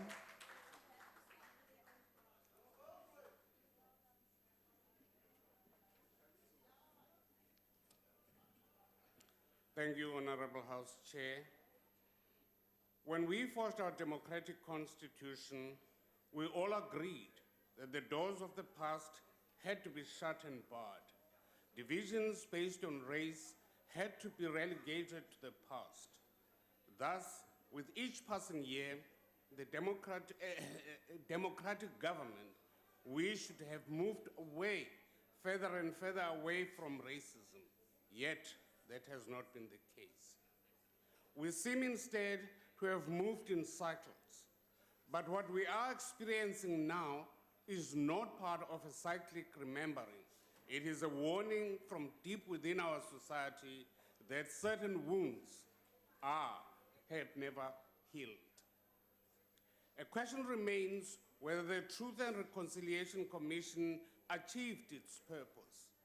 The answer depends on what the purpose is perceived to be. Undoubtedly, we engaged in a cathartic process of revelation, confrontation, and forgiveness, but the work of unifying our people remained once the TRC shut its doors. We had bound some of the deepest wounds, but they were not healed. The present incidents of racism are expressions of our people's frustration, anger, fear, and suffering, born out of enduring hardship, poverty, joblessness, and despair. But why is this manifesting in racism? Because we didn't cut racism from our social fabric. We simply sewed on a patch and kept going. Now the patch is pulling away. The worst thing we can do as leaders is aggravate the wound. We must commit again through our words and actions to remove racism from South Africa. We cannot use it as a tool of political manipulation. Just as we condemn individuals like Judge Mabel Johnson and Ms. Paris Sparrow, we must condemn racist comments from leaders in this House. We cannot keep silent when the President urges Black South Africans to vote for a black, lest whites take control of the country and keep blacks in poverty. We cannot turn a blind eye when an opposition leader calls white South Africans thieves. If we truly have the best interest of South Africa at heart, our words should bring unity. Let us douse the flames of hatred and attend to our people's pressing needs. I thank you. Thank you, Honourable Member. The next speaker is the Honourable Shilembe.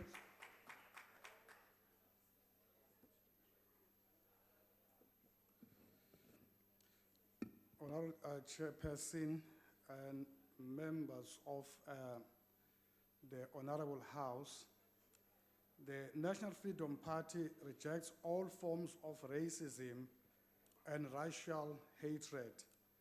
The history of our beautiful country is a history of racism and the devastating effect it has had on the dignity of our people.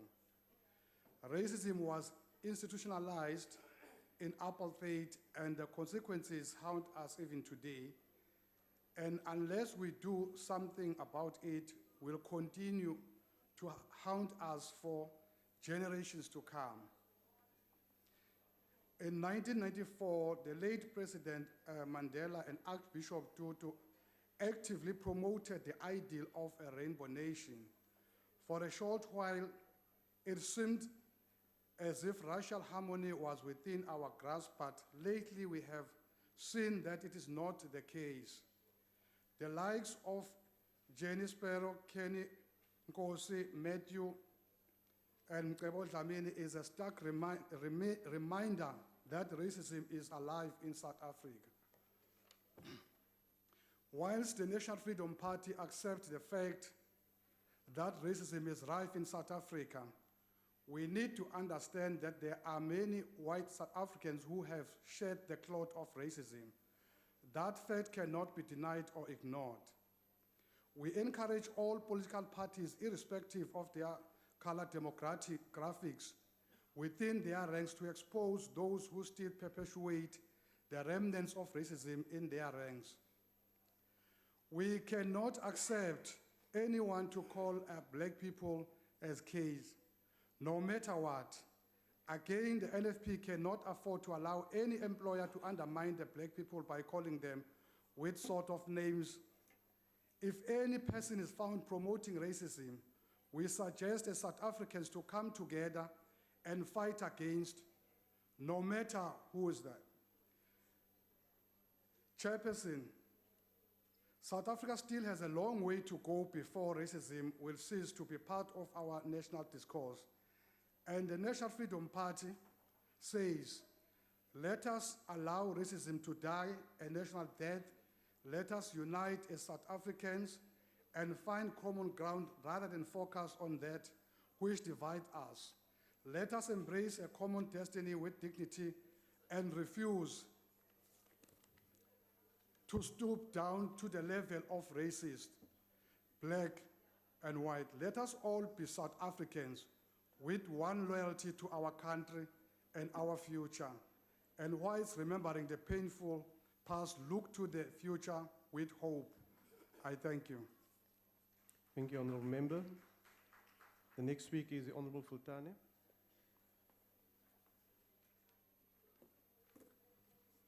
Thank you, Honorable Chair. It is clear that racism remains a key challenge to our constitutional democracy. Inequalities created and institutionalized by colonialism and apartheid are still prevalent 22 years into the new order. We cannot overemphasize the fact that we cannot undo the legacy of a unique system such as apartheid overnight. It is therefore our collective responsibility to continuously strive towards reconciliation, transformation, and nation building. South Africa, as a political construct, has to be consistently molded through social engineering. As a nation, we have to confront and truly engage with issues of social justice, including the demon of racism that finds fertile ground in a society faced with scandalous socioeconomic differentiates. Racism must be addressed through the regeneration of our moral fabric, and anti-racism efforts should be anchored in the morality, science, and politics of our country. The current manifestation of racism can best be traced from the history of white supremacy, whose backbone is economy. No amount of condemnation from political parties, Human Rights Commission, and other institutions will change this reality. There can be no common nation and harmony side by side with disparaging economic inequalities. We have been living on a cosmetic rainbow nation since the advent of democracy, which is mainly found during sports tournaments, after which everybody returns to their or to his or to her place. Most blacks go to informal settlements, whilst whites go to their exclusive suburbs. South African people are fighting because they are under increasing strain of a weak economy and the highest rate of unemployment. We need to consider policy reforms that are necessary to build a long-lasting reconciliation and purposeful nation building. The economic fault lines and the ownership patterns that have not been changed are a major contribution to this reality. Unless government seriously takes the task of economic transformation, we will continue to see this race baiting from these close-minded and condescending bigots. Racism need not only be opposed, but it has to be vigorously fought against. And this cannot be successfully done when the entire economic system is still racially skewed in favor of the minority. If we are to defeat racism, we need to ensure that black people get their land and they are given a share in the country's wealth. Chair, in closing, just in the Sowetan today, there is an article which heads, "White farmer, for no apparent reason, kills a black walking, just for the fun of it, so to speak." There is no record of any form of provocation. That is a blatant form of racism, and it just cannot be tolerated. Thank you. Honorable Miller.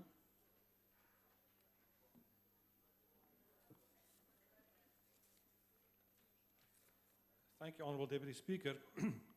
The scourge of racism has the potential to tear the fabric of this country apart and to cause conflict that nobody would like to see. And because of that, obviously, we all reject racism, and we should obviously do so, and we do so indefinitely.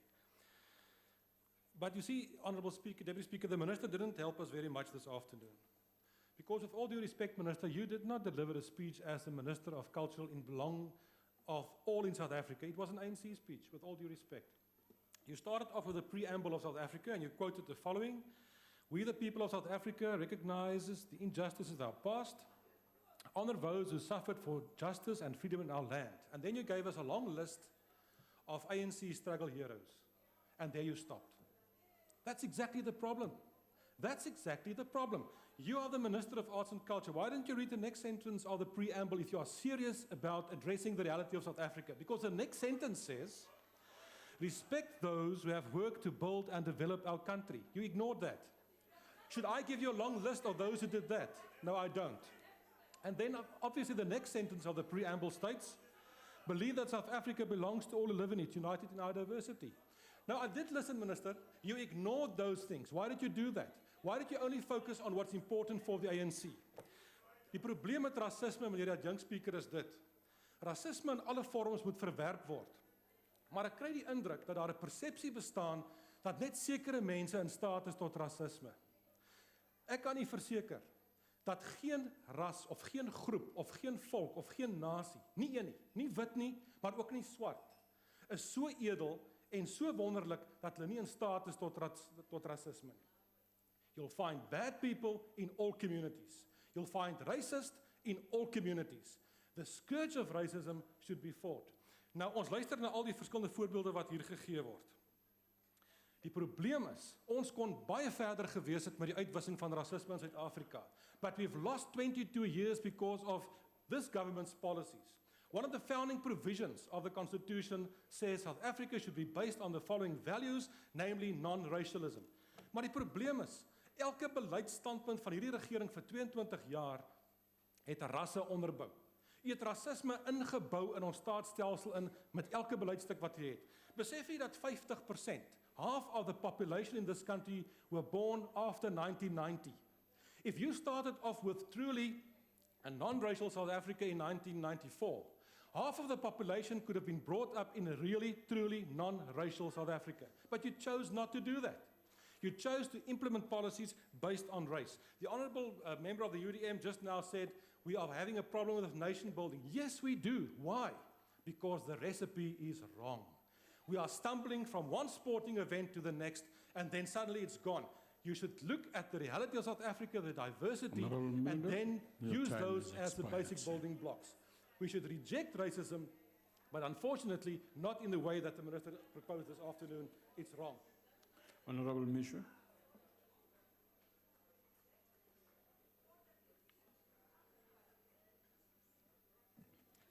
Chairperson, racism has existed throughout human history, often providing justification for one group's dominance over another, as it happened during apartheid in this country.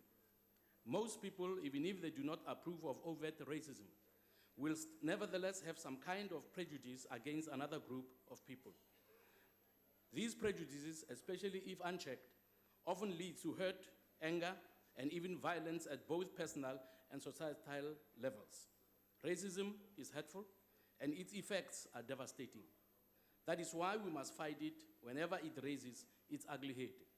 As we try to address and confront racism, it is important that we should be honest with ourselves and not be too quick to point fingers without first looking at our own hearts. We should avoid applying double standards if we want to truly, effectively address this issue. Speaker, whenever racism is mentioned in our country, most people seem to think it is a white against black problem.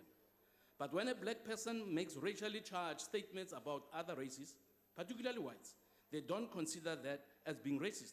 For example, calls and threats to kill all whites, as some have made, are racist and should also be strongly condemned. If we as black people are not dismayed when hateful and disparaging remarks are made against whites, coloreds, Indians, and vice versa, then we are biased and harbor racism in our hearts. If this attitude is not corrected, then it will continue to entrench racist stereotypes in us and keep South Africans divided. We owe it to ourselves and our children to fight racism in all its forms and fight for a just society which encourages equal opportunities for all. The ACDP calls on members of parliament to choose to be peacemakers and ministers of reconciliation who will be able to diffuse volatile situations whenever they see trouble looming. We should not be instigators and stirrers of trouble and racial hatred in our country, but we must be peacemakers.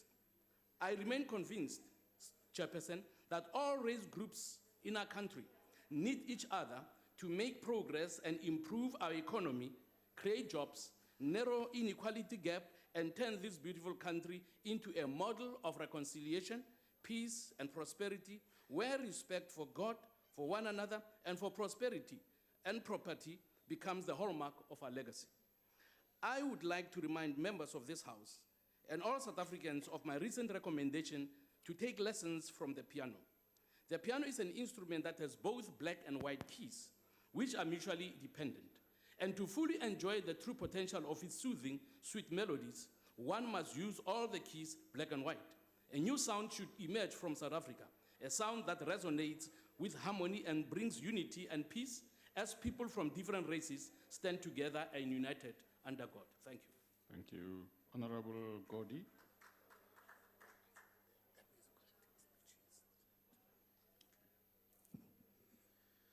Thank you, Honorable Deputy Speaker, comrades, and honorable members. When a majority is subjected to racism by a minority, surely we must take time to think and think seriously. Inasmuch as the APC abhors racism, we are disinclined from the usual reaction of merely castigating the racist and making endless calls on racists to repent.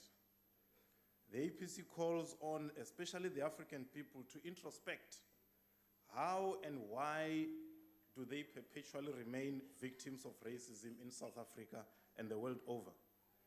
Africans must cast asunder their ill-conceived inferiority complex, have an agency of their own, act and behave in a way that makes it less likely for anyone to be racist towards them as individuals and as a people. Our call to our people is to emancipate themselves from mental slavery.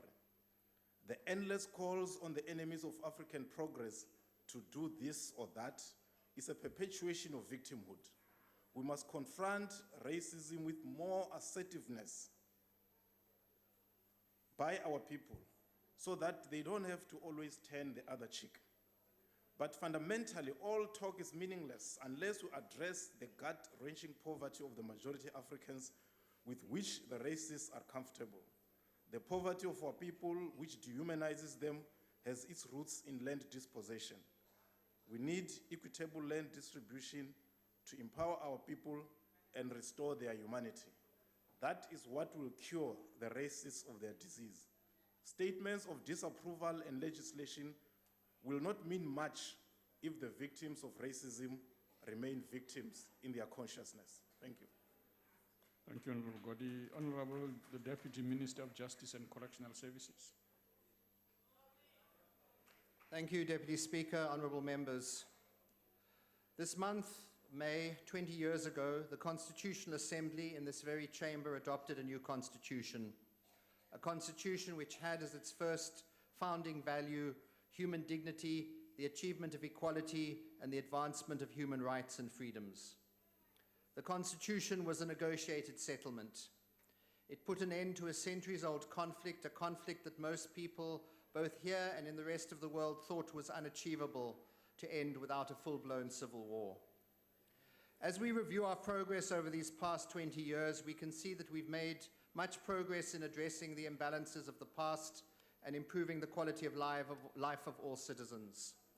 But we still have a long way to go. Honorable Mulder, we didn't become a non-racial South Africa or country on the 27th or 28th of April 1994. To overcome 364 years of conquest, colonialism, and apartheid, in which wealth was accumulated by white people at the expense of black people, will take both time and concerted effort from all South Africans, especially those, Honorable Mulder, who are beneficiaries of the past. Yet some in our country seem to forget how far we have come as a nation. They take it for granted within their hearts and minds, still live feelings of racial superiority built on the mistaken belief that others are not worthy of the basic respect and human dignity that our Constitution guarantees.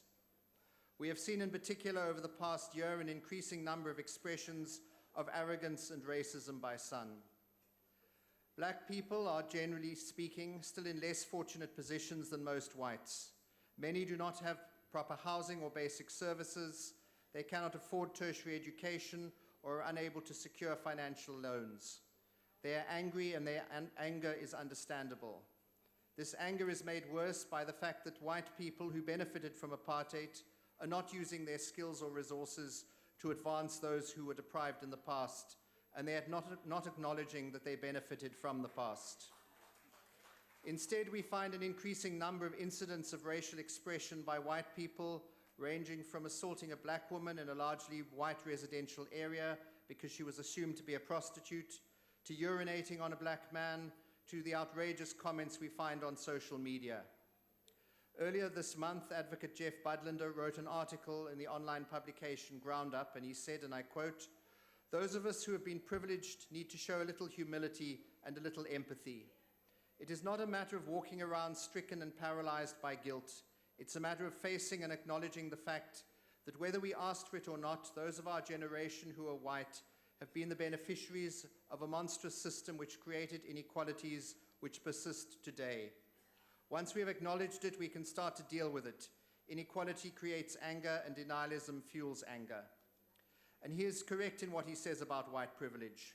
All white people benefited from apartheid, regardless of whether they supported it or not. It would be dishonest to deny it. Most of us, and by that I mean white people, went to good schools. Our parents had decent jobs which paid decent wages. Where there were no jobs, jobs were created for whites, either in the post office or the railways or somewhere else. We had access to the best infrastructure, such as schools and hospitals, and our parents usually owned some form of property. Many white people in our country admit that they benefited from apartheid. They acknowledge it, and therefore they deal with issues of race with greater sensitivity. But others do not, and in fact continue to see themselves as victims. And let's openly say how whites have continued to benefit since the end of apartheid. Who lives predominantly in upper middle class areas, Honourable Mulder, and who lives predominantly in shacks? Whose children have parents to pay for their tertiary education, and whose children cannot even secure a loan because their parents have no security to secure the debt? From which population group do almost all school leavers or university graduates get jobs? These are the issues that we need to talk about with each other as fellow South Africans before we start calling each other names. I found Advocate Budlander's article fairly mild, but what was shocking, however, was that Ground Up, the publication, had to remove the online comments in response to the article, as the comments were derogatory, insulting, and racist. I'm sure that these reflect the views of only a small minority of white people, but I find it astounding that anyone could have such views and then have the gall to publicly express them. The Minister of Arts and Culture has outlined the steps that government is taking with regard to achieving the outcome of nation building and social cohesion. As mentioned, one of the initiatives is the development of a national action plan against racism, racial discrimination, xenophobia, and related intolerance, the NAP, or NAP. The NAP is a comprehensive policy framework which provides programs and strategies to combat racism, racial discrimination, xenophobia, and related intolerance, and is a step towards complying with the state's obligation to give effect to the constitutional value of equality and non-discrimination. Cabinet recently approved the draft National Action Plan, and it is very much a framework for public comment, and the Department of Justice is currently embarking on a process of public consultation. But is this enough? It seems that in spite of the public outrage from both black and white South Africans to the recent racist utterances, these utterances continue. People seem to think they can just say sorry and then carry on as though nothing has happened. This is why we need to criminalize racism. The proposed Prevention and Combating of Hate Crimes and Hate Speech Bill initially excluded hate speech from the ambit of the bill because of the sensitivities and complexities involved, particularly in a multicultural country such as ours. However, the events we've been witnessing since January this year highlighted the need to include hate speech as a criminal offence in the bill. The bill will provide that any person who by any means whatsoever in public intentionally advocates hatred of any person or group of persons based on a number of grounds, and in this case race, in a way that incites others to harm such person or group of persons, whether or not such a person or group of persons is harmed, will be guilty of the offence of hate speech. Harm is defined as damage to property, in other words, economic harm, in addition to physical harm. It includes mental or psychological harm. The provision is, however, constrained by Section 16(2) of the Constitution, which provides that freedom of speech can be limited if the advocacy of hatred is based on race, ethnicity, gender, or religion, and if it constitutes incitement to cause harm. Perhaps we should debate whether this limitation, namely the incitement to cause harm, is still appropriate, or whether causing extreme hurt and offense is not enough to trigger the limitation. In Germany and Rwanda, after the Holocaust and genocide respectively, laws were passed criminalizing the denial of the Holocaust and the promotion of genocide ideology. Last year, in accordance with German law, a person was convicted and sentenced to 20 months in prison for denying the Holocaust. In 2013, Rwanda passed its law against genocide ideology and related offenses. This act is far-reaching. One may not deny, justify, or downplay the gravity of genocide, and one may not mock, insult, or ridicule a genocide survivor. The argument that this is something unknown in other jurisdictions is therefore wrong. And in fact, in drafting the bill, we looked at hate crimes in other countries, such as Canada, Kenya, and Australia. France is currently working on a new bill that will criminalize the denial of the Armenian genocide. The bill is one of the major building blocks in building a society free of racism, hate speech, and prejudice. It will be released soon for public comment before it is introduced into Parliament. But if I may respond to the Democratic Alliance, and in particular the Honourable Motau, on the 4th of January, the Honourable Leader of the Democratic Alliance, Musi Maimane, who's not here, I think he's campaigning, expressed support for criminalizing racist statements. He tweeted, #Penny Sparrow comments are racist. They're an insult to me and to our party. We have too many of these in South Africa and we must criminalize these, he said. But 3 months later, in April, the Honourable Maimane does a complete about-turn and tells the media that he's now skeptical about the bill and the ANC is making racism a political issue. It's the hollow man at it again, no policy position, just breathing hot and cold, devoid of substance. But then it's not surprising that given the DA never takes a stand against racism where its own members are concerned. We saw DA Councillor Chris Roberts being fined a mere 10,000 Rand for calling a colleague in the UDM a Bobbejaan. When Ms Kola Barnard distributed racist Facebook posts glorifying apartheid Prime Minister P.W. Botha and calling for the return of apartheid rule, who defended the position? What hurts me most is that nobody had the guts to defend me or condemn these racist attacks. Honourable members, it's time to root out racism decisively once and for all. If the DA and the other parties don't want to, the ANC will. As Amit Kathrada correctly says, and I quote, I'm afraid that if we do not commit to tackling racism now, South Africans will continue reading headlines of individuals who very blatantly use the K word, call black people monkeys or baboons, and dehumanize and attack others based on race. I fear that racial tension will continue bubbling under the surface of our society and that sweeping false generalizations, such as all whites are racist, will start emerging. We cannot allow South Africa to regress towards the divisions and attitudes of the past. Pansi Ngombandlululo Pansi. I thank you. Thank you, Honourable Member. That concludes party responses to that statement. The Secretary will read the first order of the day.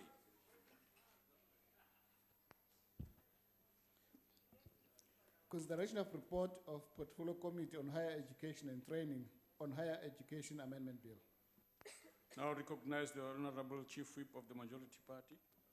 I move that the report be adopted by this House. Thank you, Deputy Speaker. The motion is that the report be adopted. Are there any objections? No objections. Agreed to. The Secretary will read the second order. Second reading debate, Higher Education Amendment Bill. The Deputy Minister of Higher Education.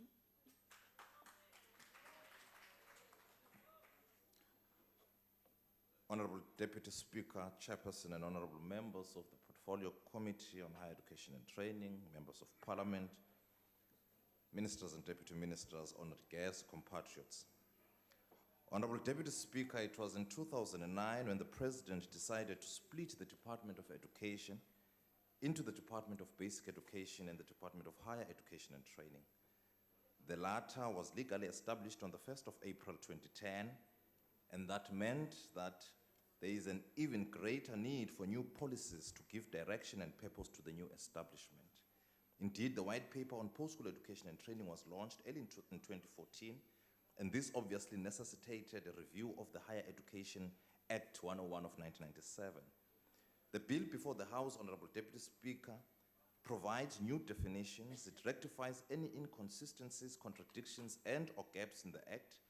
It also addresses issues pertaining to transformation goals, institutional autonomy, public accountability, and cooperative governance arising from previous amendments to the Principal Act. Honorable Chairperson, it is true that the higher education system of South Africa is still uneven, owing largely to the legacy of the apartheid system. One of the consequences is that the one-size-fits-all legislation is not practical for governing and guiding the system. Thus, the amendments to the Act resulting in this bill provide for a range of measures that can be taken by the Minister of Higher Education and Training in steering the system and facilitating its speedy transformation while supporting the development of the historically underdeveloped institutions of higher learning to acceptable standards. I must just make mention of the fact that these amendments do not tamper with the institutional autonomy, and therefore the integrity of our higher education institutions and the system as a whole will remain intact. Councils remain the highest governance structures of universities in South Africa, and this will not change. All we are seeking to do is to strengthen accountability and ensure that where there are signals of faltering management and governance, early warning systems will be put in place. The amendments to the Act resulting in this bill create mechanisms for expansion and differentiation of higher education through institutional types. Expanding access, improving quality, and increasing diversity are also some of the objectives of the white paper for post-school education and training, and in order to meet these objectives, the Higher Education Act had to be amended. The bill introduces 3 institutional types: a university, university college, and higher education college. These types are defined in terms of the scope and range of their activities, and universities will remain engaged in undergraduate and postgraduate studies, knowledge production, and community engagement. Higher education colleges focuses on undergraduate and skills development programs, whilst university colleges are introduced as a mechanism to enable the developmental growth of new universities under the supervision of another identified university. Honorable Deputy Speaker, more significantly, the amendment Honorable Yvonne Posa for the diligence and focus with which she propelled the process for consideration of the bill by the Portfolio Committee into legislation. Many thanks to the current chairperson, Honorable Connie September, and members of the Portfolio Committee for their valuable invaluable contributions and sterling work in ensuring that we arrive to this almost final stage of the review of the Higher Education Act. I now recommend that the House adopt this bill, and I thank you very much, Honorable Deputy Speaker. Thank you. Honorable September.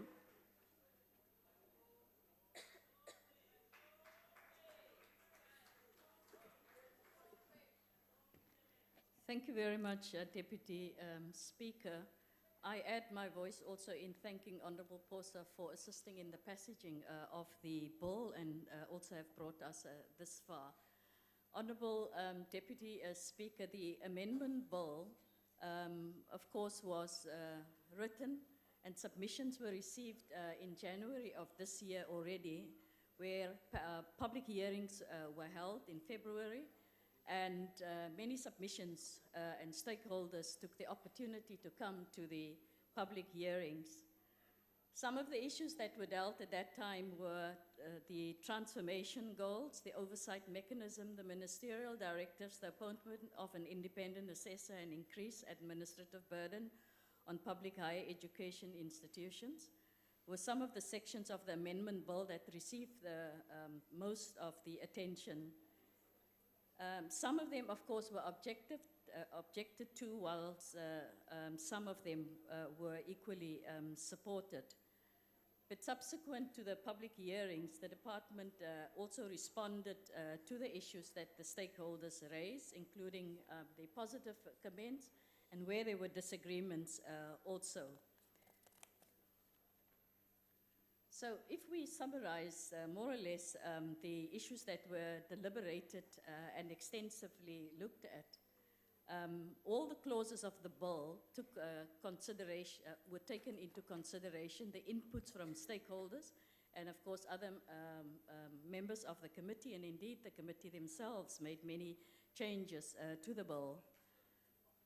Of the 46 clauses in the bill, only 5 clauses were objected to, both by the Democratic Alliance, and they themselves have given the clauses that they objected to, and indeed the EFF objected without giving reasons to what they are objecting to.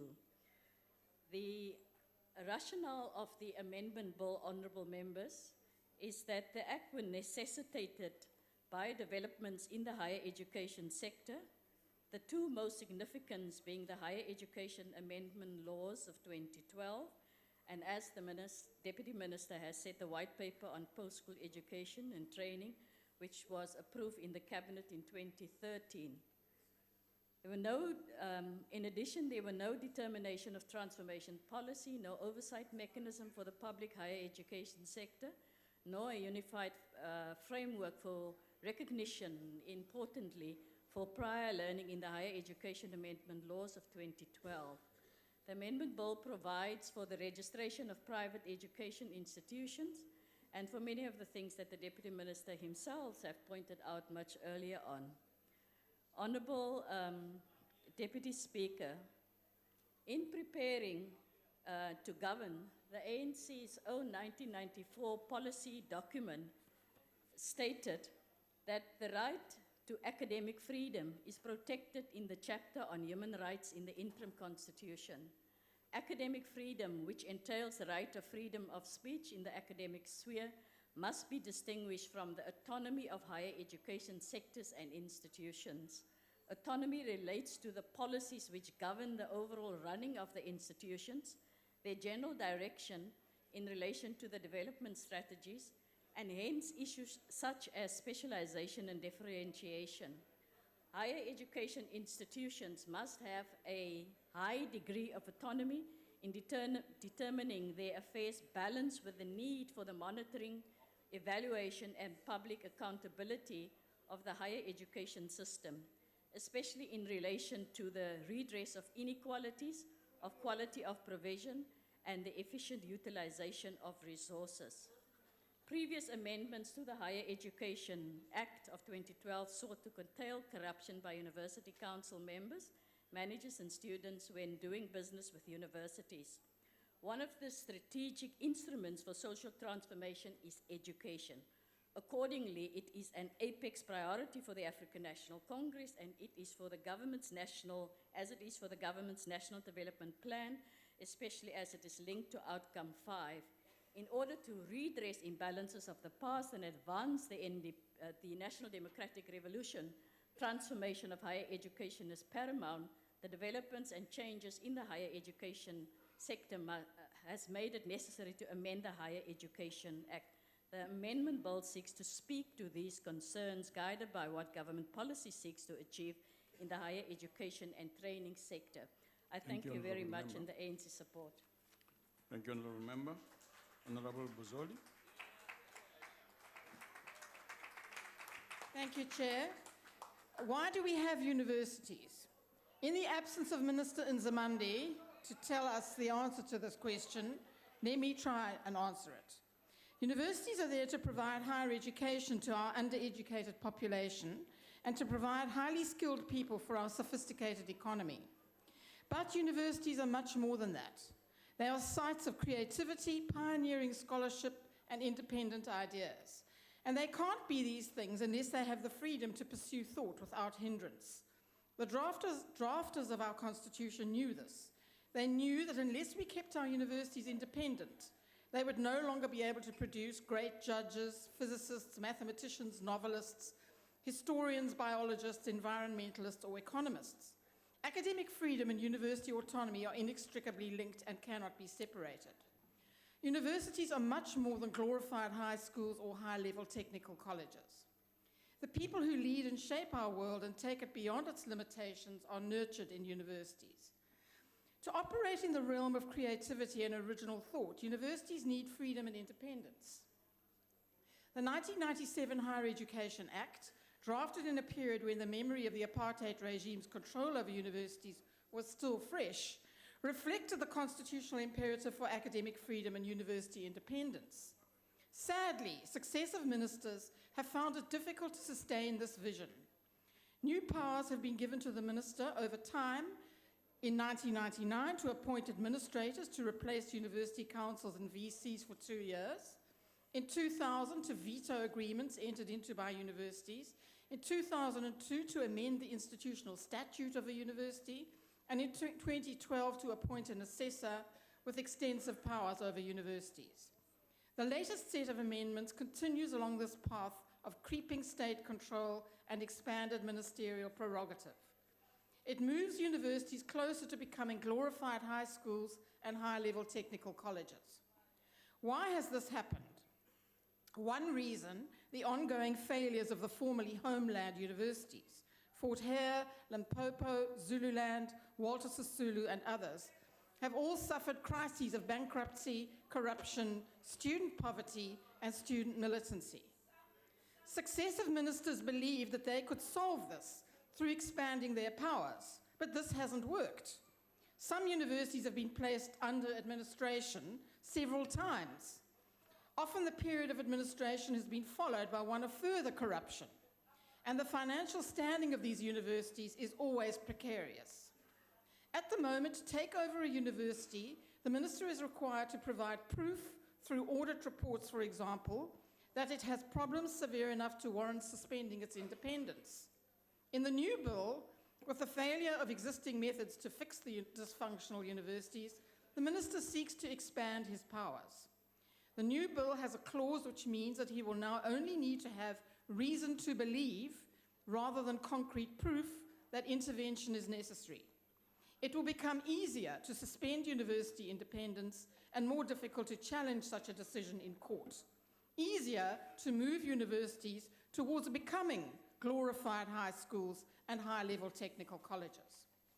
The phrase reason to believe was in fact used under colonialism and apartheid to make it difficult to review the decisions made by government, and we oppose this clause. The bill also aims to give the minister new powers to issue directives to the council for up to 5 years after the administrator leaves. This extends the period of suspension of university autonomy from 2 years to 7.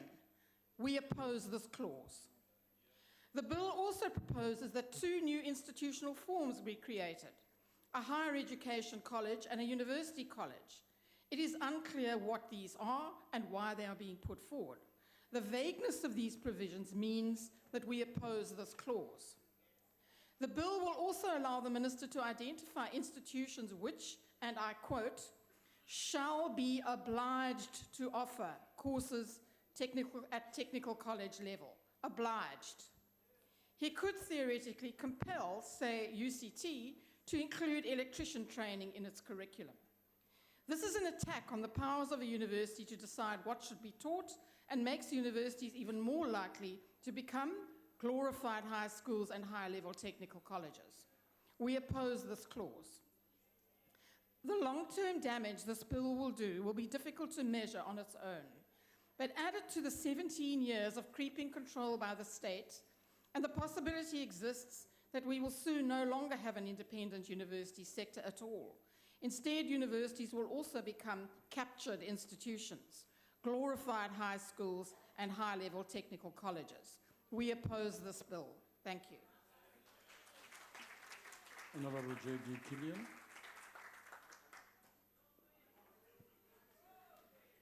Thank you, Honourable Deputy Speaker, Honourable Members of Cabinet, Minister, colleagues and guests in the gallery. With a limited time at my disposal, I will focus on the Minister's role vis-à-vis policy determination and will also refer to the new institutional types that are introduced by the amendment bill. Deputy Speaker, it is firstly important to note that the bill, before introduction, was widely consulted, and after tabling in the National Assembly, the Portfolio Committee arranged a second round of consultation with stakeholders in the sector and conducted public hearings. Clause 3 of the amendment bill seeks to clarify the minister's role in relation to policy development. Section 3 of the Principal Act gave the minister carte blanche to develop policy on higher education after consulting the Council on Higher Education. Section 3 also made it compulsory that he should publish all such new policies in the Government Gazette and table it in Parliament. The consultation with the Council for Higher Education, as well as the publication and tabling of new policies, remain intact. Contrary to the pronouncements made by Honourable Bozzoli of the DA, the amendment bill therefore does not extend the minister's powers in relation to policy development. These powers have all along been there in the 1997 Principal Act. The amendment bill only sought to clarify that the policy on transformation of the higher education system and higher education institutions will be monitored through oversight mechanisms to ensure that institutions meet the targets set for the transformation of individual institutions as well as the entire higher education sector as a whole. Deputy Speaker, let me deal with the argument that the minister's powers to determine policy on transformation goals will infringe institutional autonomy. Firstly, Deputy Speaker, governments all over the world seek to achieve the right balance between ensuring public accountability on the one hand and institutional autonomy on the other. The socio-political context within which institutions of higher learning operate in their countries obviously determine what that right balance is. South Africa is no exception. University subsidies is a direct charge against the national fiscus, and institutions should account for public money. Universities also have to account by way of biannual reporting frameworks with guidance from the Auditor General of South Africa, and they have to account, obviously, to their university councils. It is therefore wrong to assume that the minister's power to shape the transformation agenda of universities amounts to a weakening of the institutional autonomy paradigm. That argument is a red herring. The minister all along had that power to determine policy in relation to the transformation of institutions and the sector as a whole. The Portfolio Committee nonetheless improved the amendment bill by ensuring that subsection 3 of the Principal Act is amended to ensure that the Council on Higher Education will be consulted and that the minister will publish such new policies. Which brings me to concerns in regards to new types of higher education institutions. Deputy Speaker, the DA specifically took issue with two definitions, as the Honourable Bozzoli said. The Council on Higher Education, on the other hand, expressed support for the introduction of new higher education landscape. It welcomed mechanisms for the registration of private universities or university colleges, which would diversify the higher education system offerings further and which would dispel concerns about the qualifications of private institutions. The introduction of university colleges is nothing new. We should all remember that Tukkies derived their name from Transvaal University College. College in Afrikaans. That is what Tuks means. So that is not a new phenomenon in our country. Speaker, let me briefly deal with the minister's role in developing policy on recognition of prior learning. Whereas the National Qualifications Framework Act specifies the roles of SAQA to exercise quality control and to register qualifications, the minister has the duty to ensure that there is an overarching policy for the recognition of prior learning across the system. Concerns raised by the DA and some universities that the minister will infringe on rules and policies of institutions in relation to recognition of prior learning, therefore, is totally misplaced. I thank you. The ANC supports the amendment bill. Thank you. Honourable C.T. Msimang.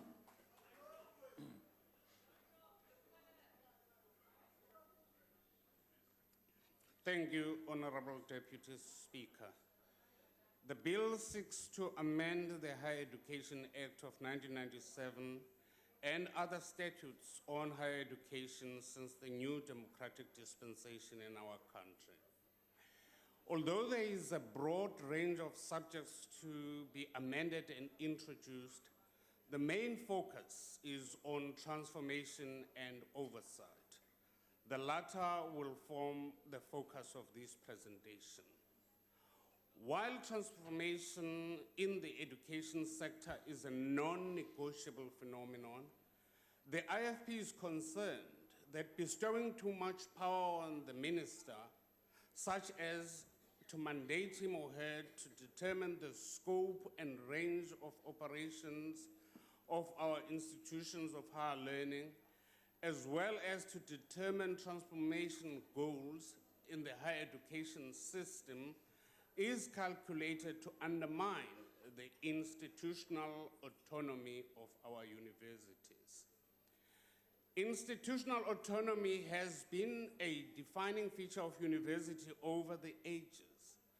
Accordingly, the right to determine what is in the best interest of higher education should not be abrogated from university councils. We are aware there are checks and balances to safeguard the authority of university councils, such as the provision that the minister will act in concurrence with the university administrations. It may also be argued that relevant stakeholders in the higher education sector were consulted and allowed to table their views on the matter. The IFP, however, still feels that this might be a thinly veiled and covert effort to supersede institutional autonomy. Of course, the IFP is not blind to some lack of transformation and the slow development of suitable language policies by some of our universities. We are also concerned about violent and confrontational conflicts at our institutions in recent times, and in such instances, an intervention by a neutral mediator becomes necessary. The IFP supports the bill. Thank you. Thank you, Honourable Member. Honourable Kubisa. Deputy Speaker, honourable members, as we debate the bill, I think we need to remind ourselves about what universities stand for in terms of their very existence. Three things that the universities stand for. One, it is teaching. Secondly, it's research. Thirdly, it is community service. I think these are the primary functions of universities. And thus, they point to the importance of academic freedom and institutional autonomy, which we believe as the National Freedom Party are of paramount importance. We therefore feel that there should be some checks and balances. On the one hand, academic freedom is important, institutional autonomy is important, but there are instances where perhaps there could be an intervention by the minister. Of course, not undermining institutional autonomy. And of course, from the bill itself, we welcome the provisions in the bill which are relevant for regulating the role of the minister in financial matters, as there have been many issues of corruption and financial mismanagement of many of our institutions of higher learning. For instance, when we look at what happened at the University of Northwest, where finances were diverted, finances which could have been used for scholarship and bursaries of students. And of course, we also believe that there should be some form of regulation and intervention where there are racial tensions, covert or overt, at institutions of higher learning. Because racism, racial intolerance, and racial hatred in any form must be dealt with swiftly and decisively. Of course, last time we met with the faculty and the management of the University of Stellenbosch, and they did point to the fact that there are still racial undertones at that university. We think, therefore, those must be dealt with and uprooted from our institutions. But as the National Freedom Party, we also abhor the destruction of the property at universities the raping of students, and other issues. But of course, as we debate about transformation at universities, we believe that the kind of transformation required at universities is not something that can be forced or enforced from above or outside of the institutions themselves. True transformation, Deputy Speaker, comes from inside. We believe that students, faculties, senate, councils should be able to negotiate the kind of transformation. Of course, with the intervention of the department, but more powers should be given to these partners within the universities to negotiate the transformation within. But it should not take away from the debate from the fact that our students need some finance, they need some scholarships in order to pursue their studies. And we believe, therefore, as the NFP, that issues of articulation and recognition of higher learning are also important. The NFP will therefore support the bill. Thank you. Honorable Mkunu.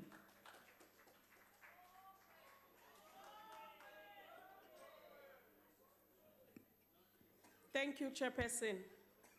The African National Congress supports the adoption of the Higher Education Amendment Bill. Honorable Chairperson, I strongly believe that a vote against this bill is a vote against stability in governance, administration, and the preservation of the quality academic enterprise of the institutions of higher learning. The Higher Education Act regulating the system became law in 1997. Since then, many lessons have been learned. We believe that the amendments allow for a more flexible and progressive approach of dealing with public accountability of higher education institutions by providing options to issue directives. The committee considered 46 clauses, and the DA objected to 5 relating to ministers' powers to issue ministerial directives. I must say, this is a good bill aiming at working constructively with universities in order to strengthen them. Honorable members, soon after the committee adopted the bill on the 11th of May, the DA, through their shadow minister, Honorable Pozzoli, published an article on the BD Live titled, "The Controversial Higher Education Amendment Bill is One Step Closer to Becoming Law." They reiterated their position on the objections to the bill. These fellow South Africans see the hypocrisy of the DA. They talk change out there, yet they object to this bill, which is about real change in higher education sector. Their argument is that the bill gives too much power to the minister and in so doing threatens the university autonomy and academic freedom. In addition, they allege that the bill won't make any significant contribution towards solving the chronic problems in the university sector. We as the ANC disagree. They even criticize the Council on Higher Education, an independent statutory body, for throwing its weight behind the bill. Seriously? On the 20th of May, another article titled, "Where is Blade During Forte Police Lockdown?" was published in the Times Live by you, the DA. In the article, the DA wants the minister to make an executive statement to address the recent spate of violent protest and explain steps that he will be taking in order to prevent further incidents from recurring. After reading the article, one had in mind these questions. Why is the minister summoned by the same party which objected to empowering him through legislation to be able to intervene at Forte University? Where is the same party alleges financial mismanagement by the university? Was the minister not going to encroach on the autonomy of the university? Or is it because Forte is a historically black institution, and while hands off from our historically white institutions? This is not how you win back the SRC of the institution. Once again, This is hypocrisy of the highest degree. It is cheap politicking by the DA.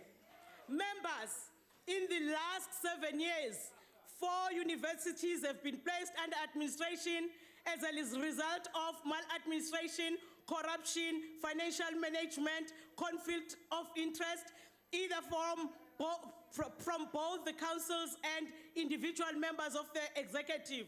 Honorable Chairperson, when such signs of institutional distress surface, the minister has no leg to stand on in order to intervene or issue a directive. He doesn't have or issue a directive to salvage the institution before it plunges deeper into crisis. For instance, the minister tried to intervene at Central University of Technology, but he was blocked by the council. Supporting the bill members will ensure that the minister will be able to issue directives to council to address matters raised, and if well implemented, there will be no need for independent assessors and administrators. We also support the ministerial directive on post-administration, during post-administration period. I'm afraid your time is expired. Siwukhongolose siyaziseka zonke izinhlelo eziqukethwe kulo mthethosivivinywa futhi siyakholelwa ukuthi uzothuthukisa uphinde ulethe izinguquko ekade sizilangazelela ezikhungweni zemfundo ephakeme. Ngiyabonga. Honorable Alberts. On a point of order, Chair. Thank you, Chairperson. Chairperson. There is a scene. Yeah, hold on. Please take your seat, honorable member. Yes, honorable member. Chairperson, I can't understand why you say time is up and allow it just to keep on speaking. I haven't. No. Honorable members, you want me to scream again? Is that what you want me to do? I can't leave them from the podium. I said to her 3 times that her time has expired. Anyway, that's your opinion and I disagree with you. Proceed, honorable member. Chairperson, there is a scene in the work War of the Worlds where the narrator ponders on the nature of the Martians' attitude towards Earthlings and relates that they regarded this Earth with envious eyes and slowly and surely they drew their plans against us. This is a very apt description of the ANC's political positioning, wherein they are in the name of the National Democratic Revolution slowly but surely applying their plans for total domination and control of all levers of power in this country and relegating minorities to a demographic that is to be assimilated and ultimately destroyed. The code word for this process is called transformation. Hoër onderwys is natuurlijk een van die magsbasisse wat uiteindelik deur die ANC beheer moet word. Ons sien reeds hoe daar op die vlak van basiese onderwys 'n stelsel bestaan wat swak geskoolde leerders skep. Nou is hoër onderwys die volgende teiken. And now, true to the principles of the NDR, this bill before us now seeks to further erode the autonomy of higher education institutions by giving the minister more powers to set transformation goals and oversight mechanisms for such goals. As transformation is ANC code word for the centralization of power, the destruction of the diversity of the peoples of this country, and ultimately the creation of a communist state, we fully comprehend that this bill is one of the many instruments whereby university autonomy will disappear, democracy inevitably completely eroded, and minorities ultimately sidelined and in the end destroyed. You have watched us and studied us for a long time and have made your plans. Maar anders as wat die minister dink, verstaan ons egter waarmee hy en die ANC besig is. Boonbehalwe vir die wetgewende aanvalle wat hy loods om ons wêreldklas universiteite en bosuniversiteite te omskep, weet ons ook wat julle planne met minderhede is. Die Khoi, San, breingemeenskap, Indiërs, Jode en Afrikaners het geen plek of toekoms in julle planne nie. Die mense, hulle kulture en tale is blote irritasie wat stelselmatig uitgewerk moet word uit die Suid-Afrikaanse samelewing. Having said this, Minister, you did not reckon 2 facts into his plans of master control. Firstly, that the EFF will steal his platform and accelerate the destruction of the higher education system and push to destroy the rights of minorities. And secondly, that minorities are not going to take this lying down as we speak. The minorities of this country are organizing into a single front that will inevitably push back these devious plans. In the War of the Worlds, the Martians ultimately succumbed due to a virus. The Martians did not keep track with the realities of nature, which became their undoing. Likewise, the plans that the ANC and the EFF have for this country and minorities in particular are not aligned to the political nature and the true wishes of the majority of the people of this country. Inevitably, those plans will come to naught. Thank you. Thank you, Honourable Member. Honourable Swela.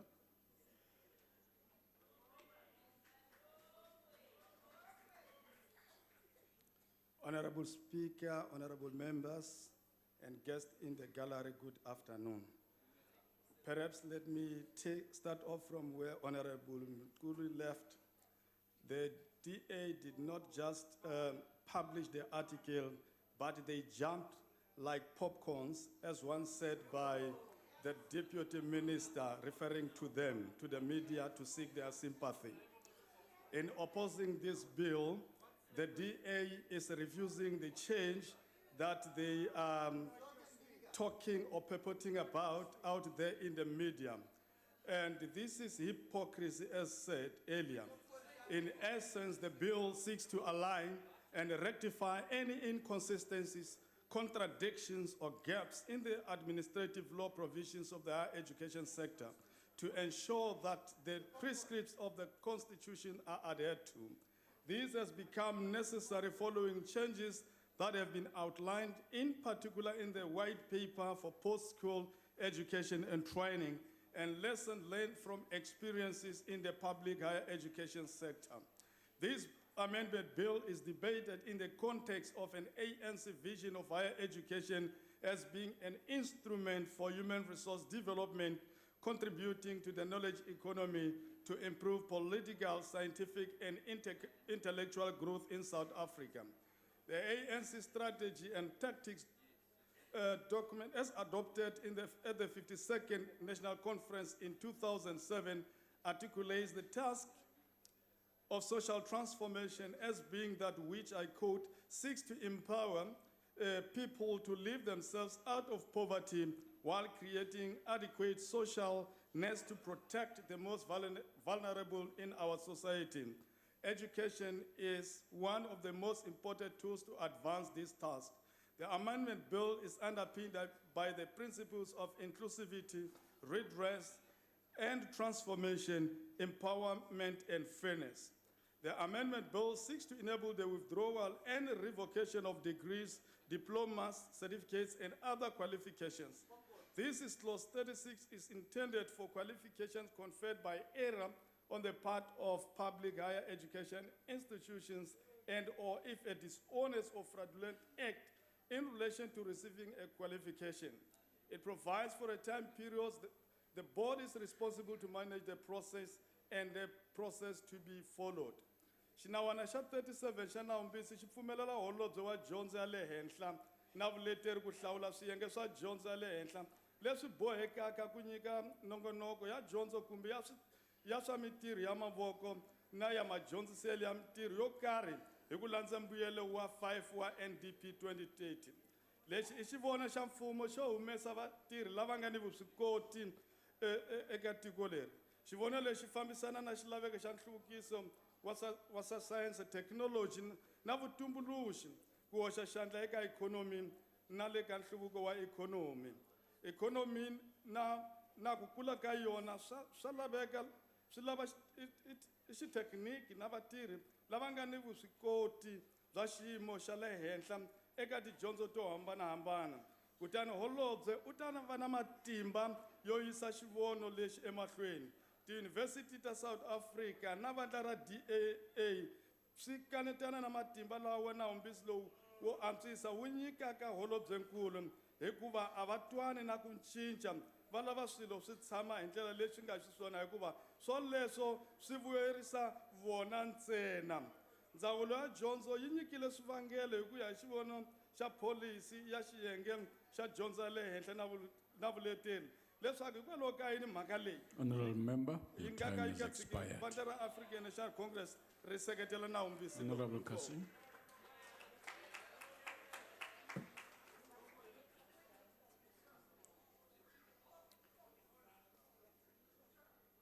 Honorable Deputy Speaker, I think this is typical, that once again the minister is missing in action. I don't know, is he still in hiding from students? But they give us this Deputy Minister Manana that students are saying is only good for wearing smart suits and being a bay. So that should sum up how important this debate is to the ANC. But let me go into some of the matters in my short time that I have here today. Clearly, the ANC members that have come to speak have completely and mischievously missed the point. Honorable Killian, for example, talks about the DA opposing the bill based on the minister's powers regarding policy determination. We've had absolutely no objection to the minister's ability to inform and to determine transformation policy. You know this, but you've made it about that, and perhaps you've become confused, transforming from one party to the next, to the next, to the next. But the actual problem here, Honorable Killian, and to the other members, is Clause 16, Section 42, which gives the minister powers to issue directives. Clauses in the section. Thank you. Honorable Kekana.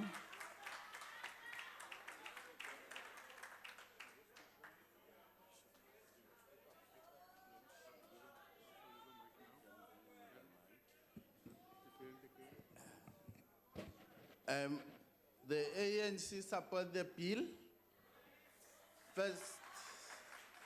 First of all the universities that Honorable Pozzoli mentioned, remember, there were black universities developed according to Verwoerdian doctrine of separate development.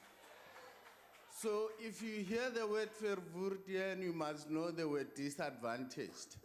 And as a result, the bill empowers the minister in ministerial directive to help where there's a financial crisis in Fort Hare, Tevloop, and other previously black universities, because those are bound to have financial issues because of the disadvantage of their past. The second point, which is very important, is that academic and institutional autonomy is a worldwide phenomenon that the ANC adheres to. We respect academic and institutional freedom because as an international phenomenon, we think it will help the society. But the point is South Africa has a unique case of apartheid. And this unique case of apartheid needs to be addressed by our minister. For example, when there are university protests, everybody says, where is the government? They don't say we have institutional freedom and autonomy. They actually want the government to assist. And this bill gives the minister, where there's a crisis situation, before the crisis causes damage beyond repair, to take remedial action to address that crisis. And that is definitely in the public interest. Institutional autonomy is respected even in our constitution. But remember, according to our constitution, universities are organs of the state because they are funded by the state. For as long as they serve public interest and don't narrow themselves to political or economic agenda.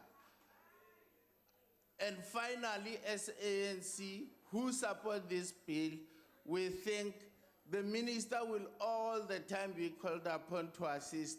And in this bill, the minister,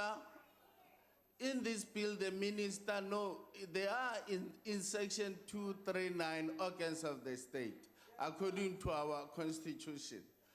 And in this bill, the minister will be enabled, when there are fires at university, to go in there and assist wherever the need is. Thanks very much. Honorable Deputy Minister of Higher Education.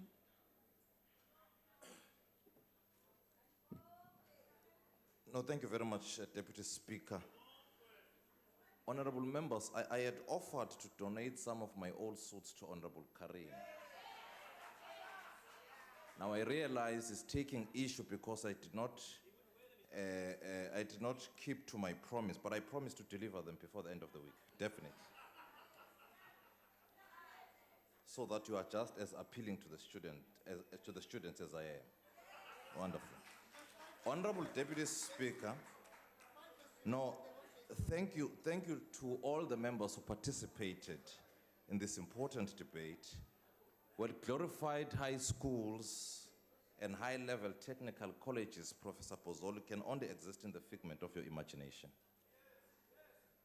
There is no such thing as vagueness insofar as the three types of institutions are concerned. Safe to say, the modalities will definitely be covered by subsequent policy frameworks, and you know this very well. It was explained in the Portfolio Committee.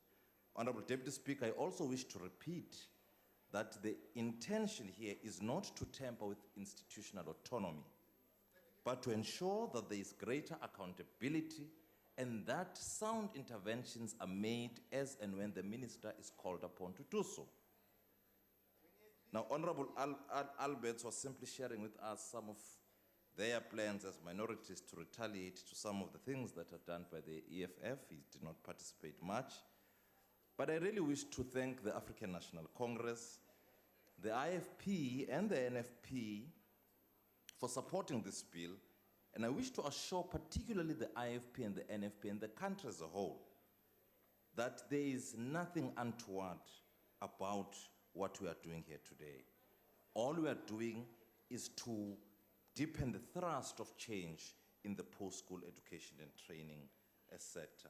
Once again, thanks to all the members who have participated, and our humble sentiments of thanks again to Mrs. Posa, Honorable Posa rather, and members of the Portfolio Committee for really driving this process to this end. Thank you very much.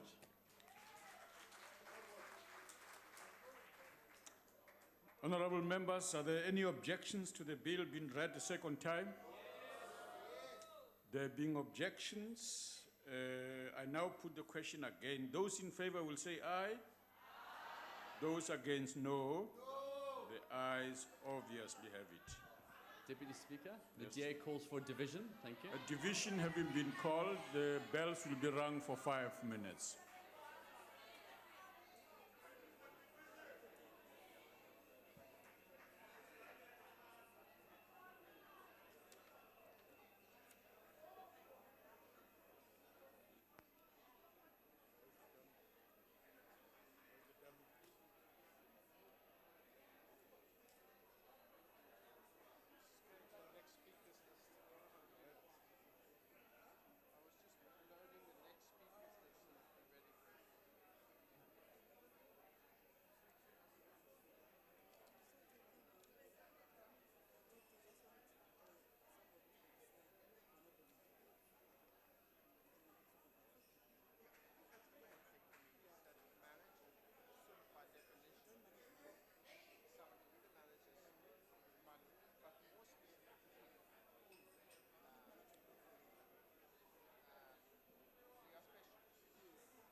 Honorable members, please take your seats. I would like to remind members that they may only vote from their allocated seats. When requested to do so, members must simply indicate their vote by pressing the appropriate button below the yes, no, or abstain signs. If a member inadvertently presses the wrong button, the member may thereafter press the correct button. The last button pressed will be recorded as the member's vote when the voting session has been closed by the chair. The question before the House is that the Higher Education Amendment Bill be read a second time. Are all members in their allocated seats? Voting will now commence. Those in favor of the bill being read a second time should press the yes button. Those against, the no button. Those wishing to abstain should press the abstain button. Have all members voted? Thank you. The voting session is now closed.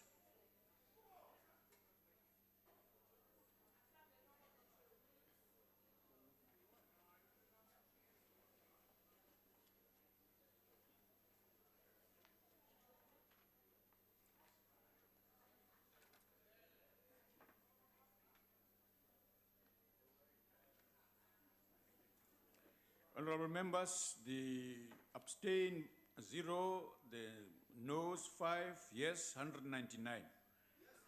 The honorable members, the requirement is 201, and therefore the question of the decision will have to be postponed. Sorry?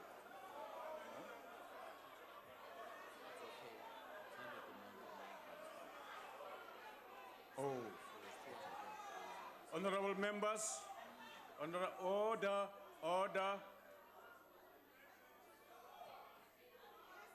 Order, honorable member, hold on. Ikhutshwa ile maoto mane.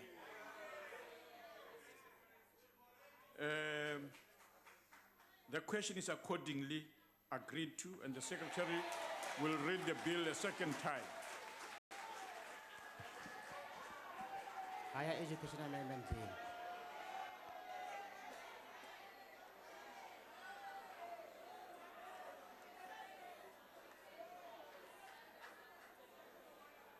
The Secretary will read the bill a second time. Higher Education Amendment Bill. The Secretary will read the bill will be sent to the National Council of Provinces for concurrence. The last item on the order paper is a subject for discussion in the name of Reverend K.R.J. Meshoe on restoring the image of the National Assembly in the light of recent developments.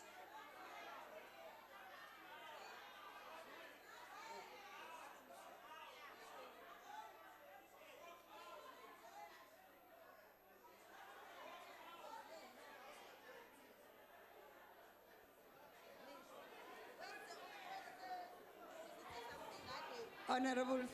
Yeah, Eza. Honorable Speaker. Honorable members. Oh,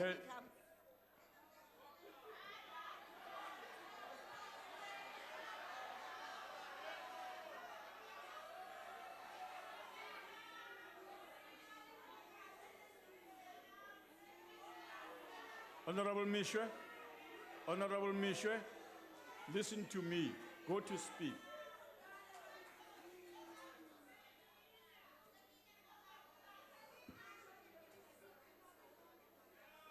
Deputy Speaker, most South Africans who are upset and disappointed by what has been happening in Parliament are hoping that this debate will result in the dignity and decorum of this institution being restored. I, as one of the longest-serving members of this House, would like to apologize to the nation for the deplorable conduct of some of Honorable Meshoe, please hold on. Honorable members, the subject of this debate is about exactly the problem you are causing. You can't be screaming. Members, it's about you. You are making noise.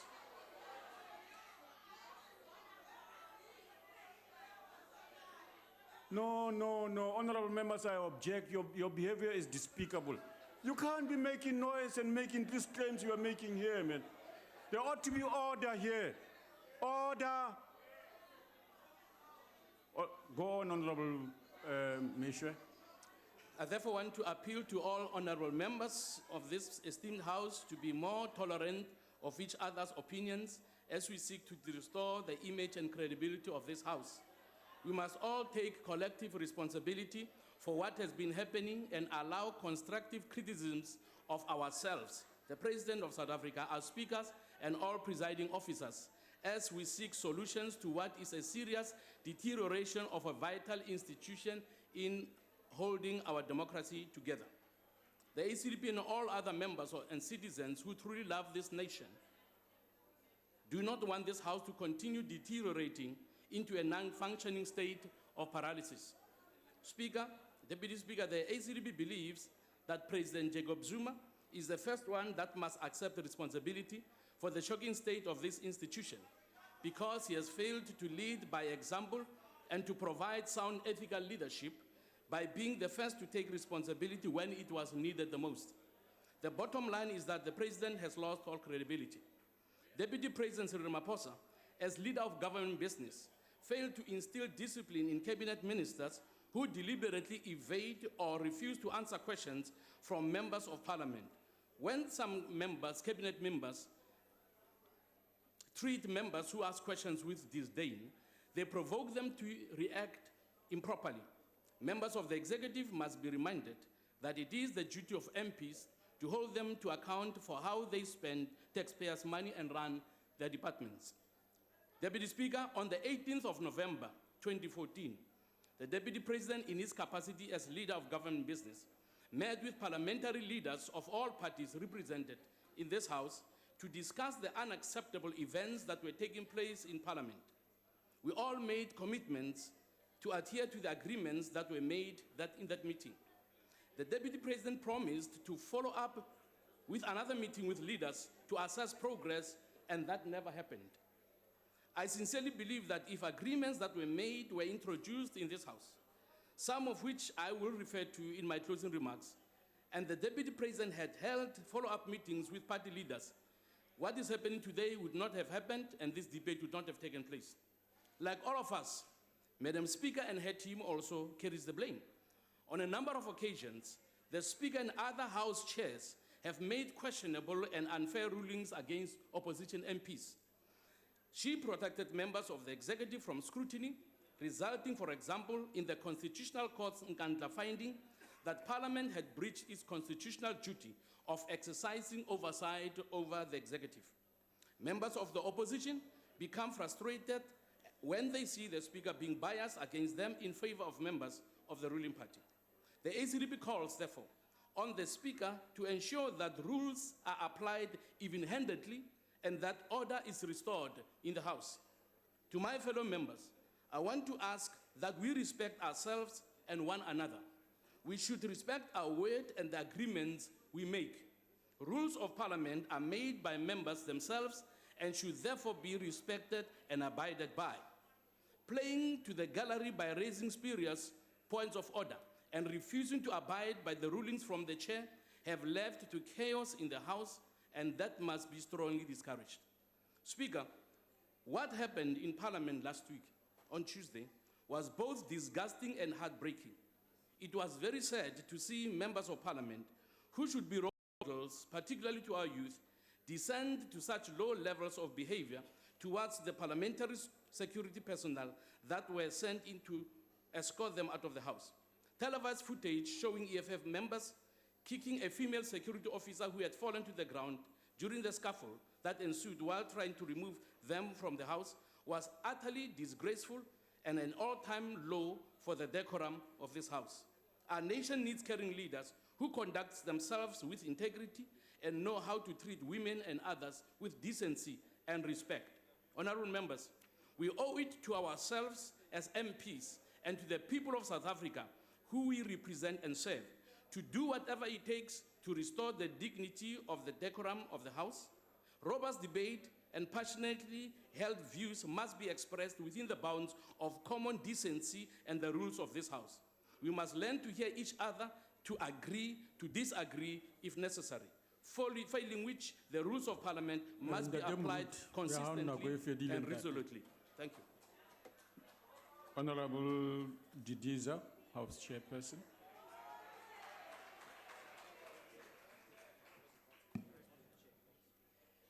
Deputy Speaker, Ministers and Deputy Ministers, honorable members. Today, the National Assembly has agreed to debate the motion by the ACDP on the image of the National Assembly following the recent developments. I'm happy that we're discussing this matter because indeed it is long overdue. Actually, it is a matter that this National Assembly should have debated in the first year of our taking office. I just want to remind ourselves that in August 2014, we had in this very House an unprecedented situation where we as the National Assembly could not exercise our oversight responsibility over the executive. The questions to the President were disrupted through the disregard of the rules of procedure. On the 18th of June 2015, the questions to the President again were collapsed. On the 17th of May 2016, we again experienced a disruption of the sitting. The destruction of property of Parliament has made our society to wonder, what kind of representatives are we? Surely it is not all members, but we all carry the collective shame. Deputy Speaker, honorable members, arguments have been advanced that in such instances where the House has been collapsed or disrupted, it's because questions have not been answered adequately. In trying to reflect on these, I consulted what the procedures say about answering questions that are posed to the executive. The procedure states that questions must be answered, but it does not prescribe how these must be answered. Deputy Speaker, should I not be satisfied with the answer, do I have the right to disrupt the business of the National Assembly where there are mechanisms to address the concerns? Does it give one the right to impinge on the rights of others? I would disagree, as many of you would. In exercise of our rights, we should also be mindful of the responsibility we carry in protecting the rights of others. It is in this instance where the presiding officers in the execution of their duty have to protect the rights of others and that the rules of debate are adhered to, such rules which have been adopted by members of this very House. Deputy Speaker, as representatives of our people, we have a right to express our views, ask questions, make representations, however such must be done within rules and procedures.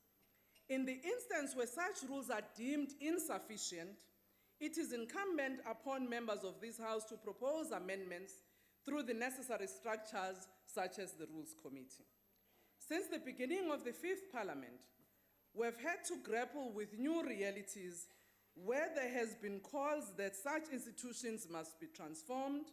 However, the manner of such transforming have not been in accordance with what the Parliament ought to be, or rather this Assembly should be.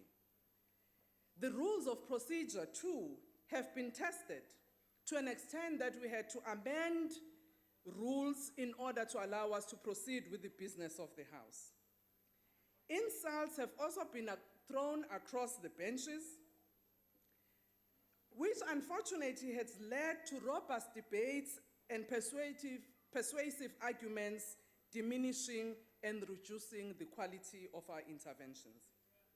Deputy Speaker, today we're asked to reflect on how we must restore the image of the National Assembly. In doing so, we must remember that we serve in this important arm of government on behalf of our people. It is their interests, their aspirations and views that we represent. As a leadership also of the society, we also have a duty to continue the task of transforming our nation and build a united, non-racial, non-sexist society. What this calls is that in the manner in which we behave and conduct ourselves, we must actually inspire our communities' confidence that indeed we are worthy of leading them. Deputy Speaker and honorable members, I wish to quote the speech from President Mandela in this very assembly on the 18th of August, 100 days after taking office. I quote, "To present a facade of unity on each and every issue would be artificial, undemocratic, and patently pretentious. The more these issues are aired and opened up for public debate, the better for the kind of democracy we seek to build. Handled within the bounds dictated by the interest of coherent and effective governance, such debate will definitely enrich our body politic. This applies equally to debate within parties about how to manage this novel experience. It's important for me to remind members that President Nelson Mandela said these words cognizant that at the time we actually had just adopted the interim constitution, which gave us a framework for setting up a constituent assembly that was to debate the final constitution. It was also at the time at which we had a government of national unity, and therefore how to balance different views was necessary and important, as it is even today. But what was important was to ensure that even though we are differing in our debates, we do so in a way that honors our principal objective of building a united South Africa. 20 years after the adoption of our constitution, we have come to a point where we need to step back and reflect on the meaning of our constitutional democracy. This reflection would have been necessary, in my view, regardless of the current circumstances in which we have this debate. Deputy Speaker, I would argue that there still exists an opportunity in which such reflection must occur as part of building our experience of the past 20 years. It is important that as we do so today and in future, we also remember the late President Oliver Reginald Tambo and his peers, who at the height of repression in our country were able to look far beyond the present into the future and envision the South Africa that our forebears have dreamt of. In mid-80s, President Tambo set up a task team which had to explore the guidelines for a free South Africa led by Ambassador Skweyiya, including amongst others Kada Asmal, Zingile Jobotwane, Penwell Maduna, Bridget Mabanda, Albie Sachs, Shadrach Pekane, and Jack Simons. It is this team that came up with constitutional guidelines for a democratic South Africa, including the Bill of Rights. It is this very team whose guidelines guided us in building our interim and final constitution. In memory of these individuals, also the negotiators and the members of the Constituent Assembly that produced the final constitution, we need to sit back and ask ourselves to what extent in our action and what we do are still pursuing those objectives that they set for ourselves. Deputy Speaker, honorable members, this National Assembly of which we serve as people representative is a pride of our nation. It is the institution in which we as public representatives from various parties carry the mandate of our electorate. Our constitution in section 42, subsection 1C3 define our role as the National Assembly in the following manner, I quote, "The National Assembly is elected to represent the people and to ensure government by the people under the Constitution. It does this by choosing the president, by providing a national forum for public consideration of issues, by passing legislation, and by scrutinizing and overseeing executive action." Deputy Speaker, we exercise this role as members of the National Assembly, guided by rules and procedures. We have, in my view, in the past 20 years, ensured that we create an environment in which people can indeed participate in the making of our laws through presentation in committees.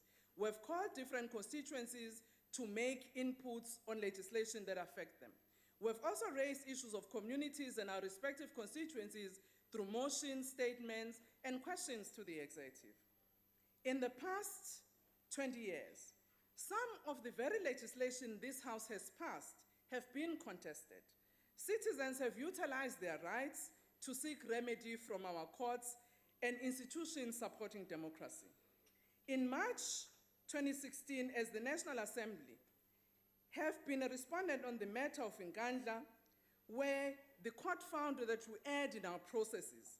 I want to emphasize processes because in the court, it does not deal with the rules, but rather our procedures. It is important, therefore, that as we reflect on the Concord judgment, we should look at what more we need to do in terms of our processes and procedure. But it's equally true, honorable members, that such contestations and outcomes of court have been instructive in a way that it has made us wiser as legislators as we craft the laws on behalf of our people. Madam Speaker, I also want to remind members that the Concord judgment is not just the only Honorable Deputy Speaker, my time here, it says one. Yes, I'm not the speaker. Madam Speaker. I hope you will give me 2 minutes of my time for that.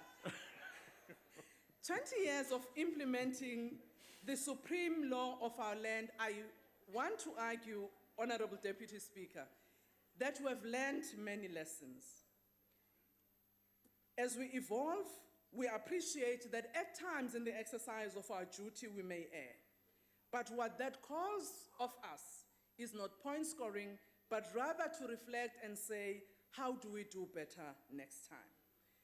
Deputy Speaker, honorable members, the significance of the debate on the restoration of the image of the National Assembly also talk to the decorum in this House. Honorable members, as different parties representing different constituencies, we hold different views on matters. The National Assembly and Parliament as a whole offer us an opportunity to express those, persuade one another on points of views. However, what is critical is how we conduct ourselves. How do we define a respectable manner that still sees humanity in each one of us? How do we use the agreed rules and procedures to conduct our business? When the preamble of our country talks about unity in diversity, it also appreciates that these differences, no matter what they are, should not divide us, but rather binds us towards a collective responsibility of building a united and a democratic South Africa. And as an ANC in engaging in this debate, it is our view that as we reflect on these recent developments, we do so guided by what our national objective is about, that of building a united, non-sexist, non-racial society that all of us as South Africans would love to live in. Thank you very much, Honorable. Thank you, Honorable Member. Honorable Self of the GA. Thank you, Honourable Deputy Speaker. It is a pleasure to follow on the Honourable House Chairperson, Tadiza, with whom I think we have a great deal in common.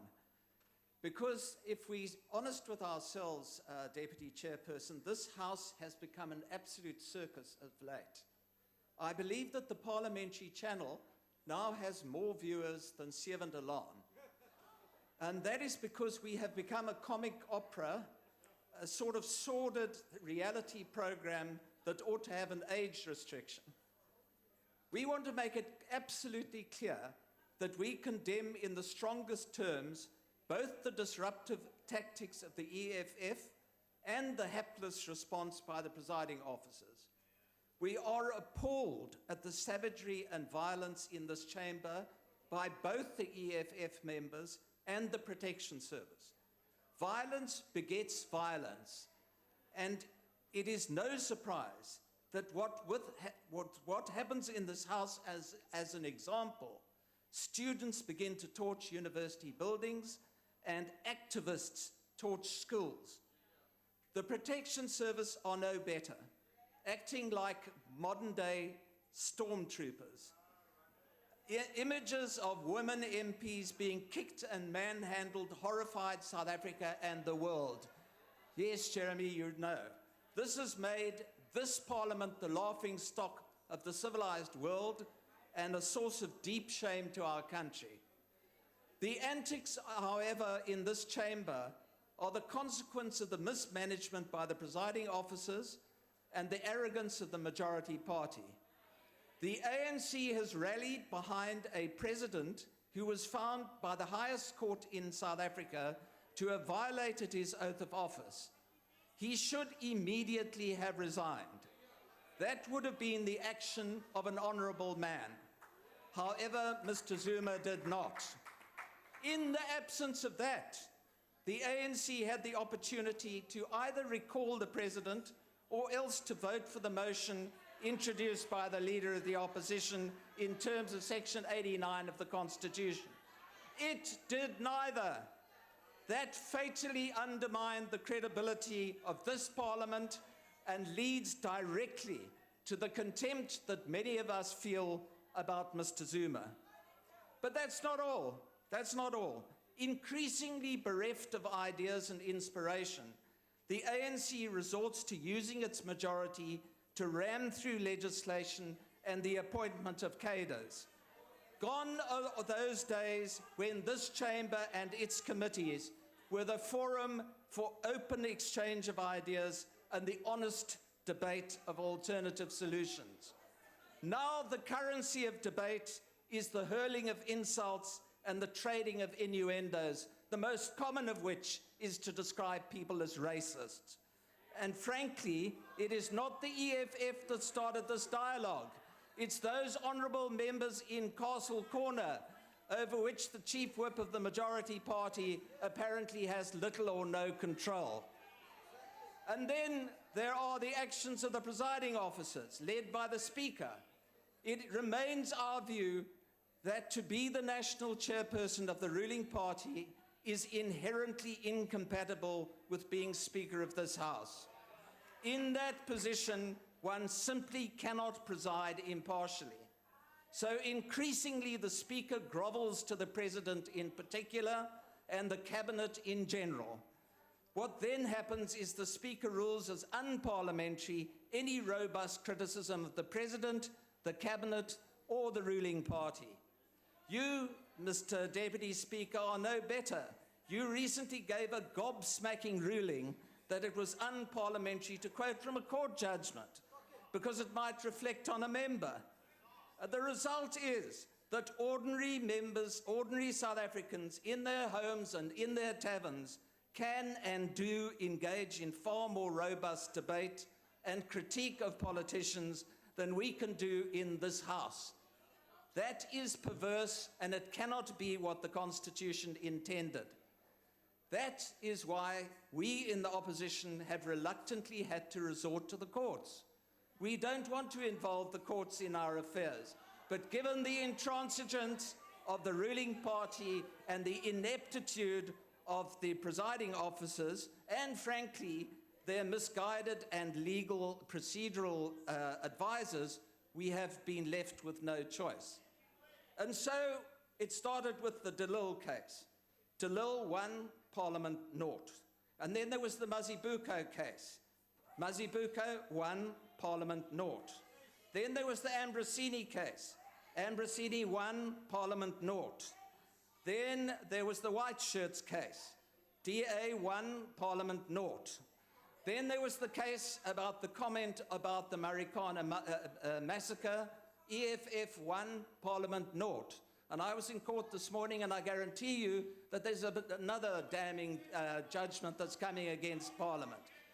Because unless and until there is free speech in this House, and unless and until MPs are able to tell the harsh and unvarnished truth that many others don't want to hear, like the Honourable, the Minister of Small Business Development, or whatever she is, Parliament will continue to be dysfunctional and disgraceful. And may I commend to honourable members and the presiding officers of what the Constitutional Court said in the case DA versus the ANC, which the DA won, the so-called SMS case. And the judge said as follows, and I quote, "Political life in South Africa has seldom been polite, orderly and restrained. It has always been loud, rowdy and fractious. That is not a bad thing. Within the boundaries the Constitution sets, it is good for democracy, good for social life, and good for individuals to permit as much open and vigorous debate of public affairs as possible." That is what we need here. That will restore the image of Parliament, and that is what is going to happen unless if we don't do Your that, it time will has not expired, restore them. Honourable Member. Honourable Esterhuizen.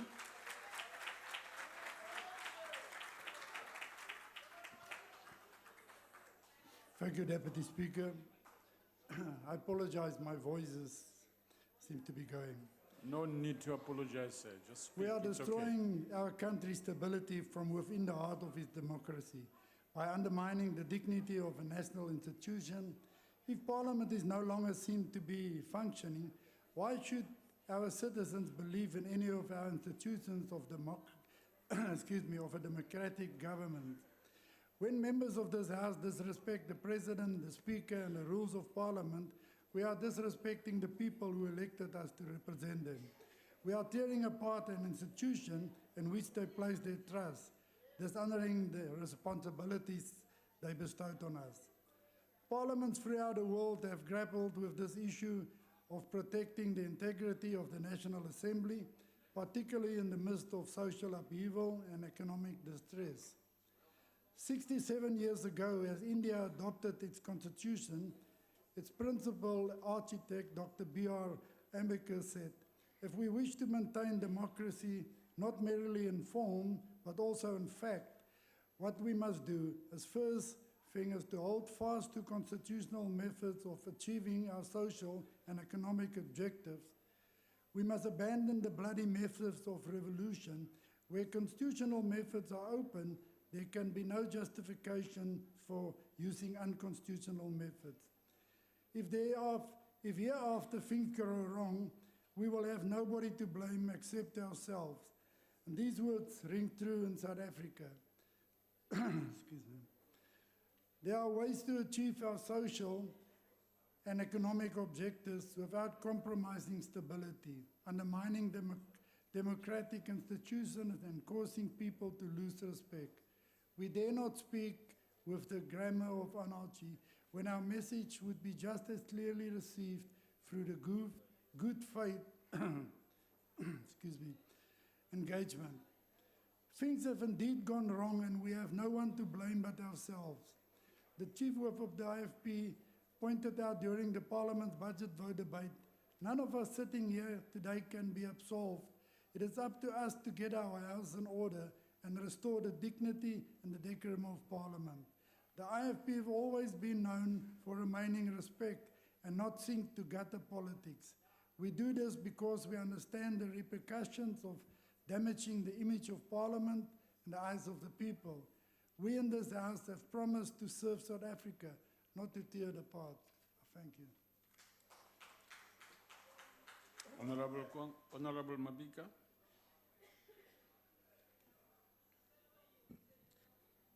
Thank you, Deputy Speaker. Our Parliament has become a laughingstock of the world, and its dignity has been severely compromised. Television images of members of this august House being forcefully ejected from the chamber on several occasions gave the public a very graphic confirmation just how low the morale in Parliament has actually dropped. Before we can offer solutions as to how we should go about restoring image of Parliament, we need to pause and first identify the cause or causes of this degeneration. The National Freedom Party believes that there are two separate but interlinked issues which have contributed to the collapse of Parliament's dignity.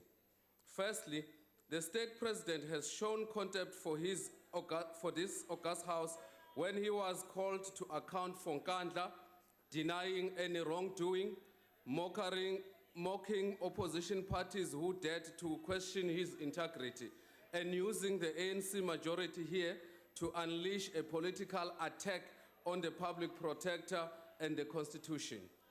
The second issue is the compromised position of the Speaker of the National Assembly, who has had two hats with great unease. Ultimately, her loyalty to the ANC as its national chairperson and her loyalty to the president of the ANC clouded her impartiality.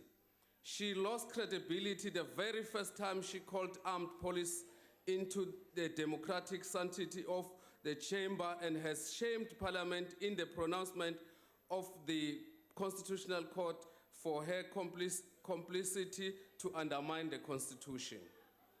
The solution to restoring the dignity of Parliament is quite clear and simple.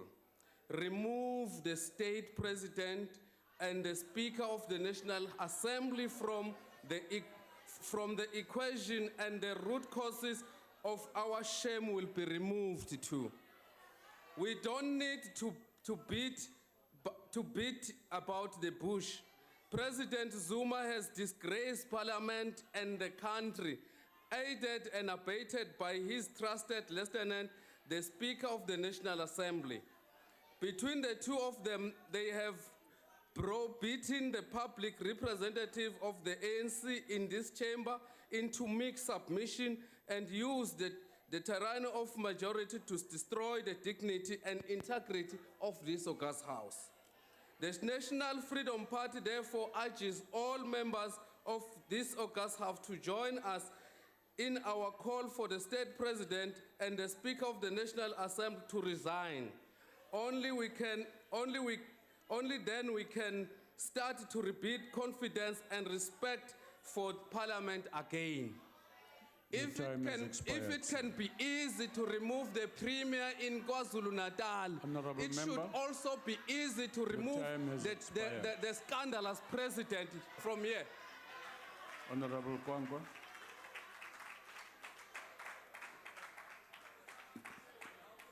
Thank you, Deputy Speaker and honorable members. Indeed, President Zuma is part of the problem that we're discussing today, whether people like it or not.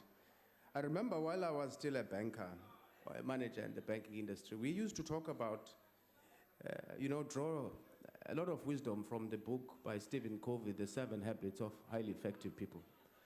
And one of the things that book talks about, he quotes there Peter Drucker. Peter Drucker, who talks about leadership being about a situation where leaders have to establish or make sure rather that the ladder is leading against the right wall. While management, on the other hand, would ensure the effectiveness of achieving the strategy. The debates when you start from budget vote 2 and today about making sure that this parliament does indeed lean against the right wall.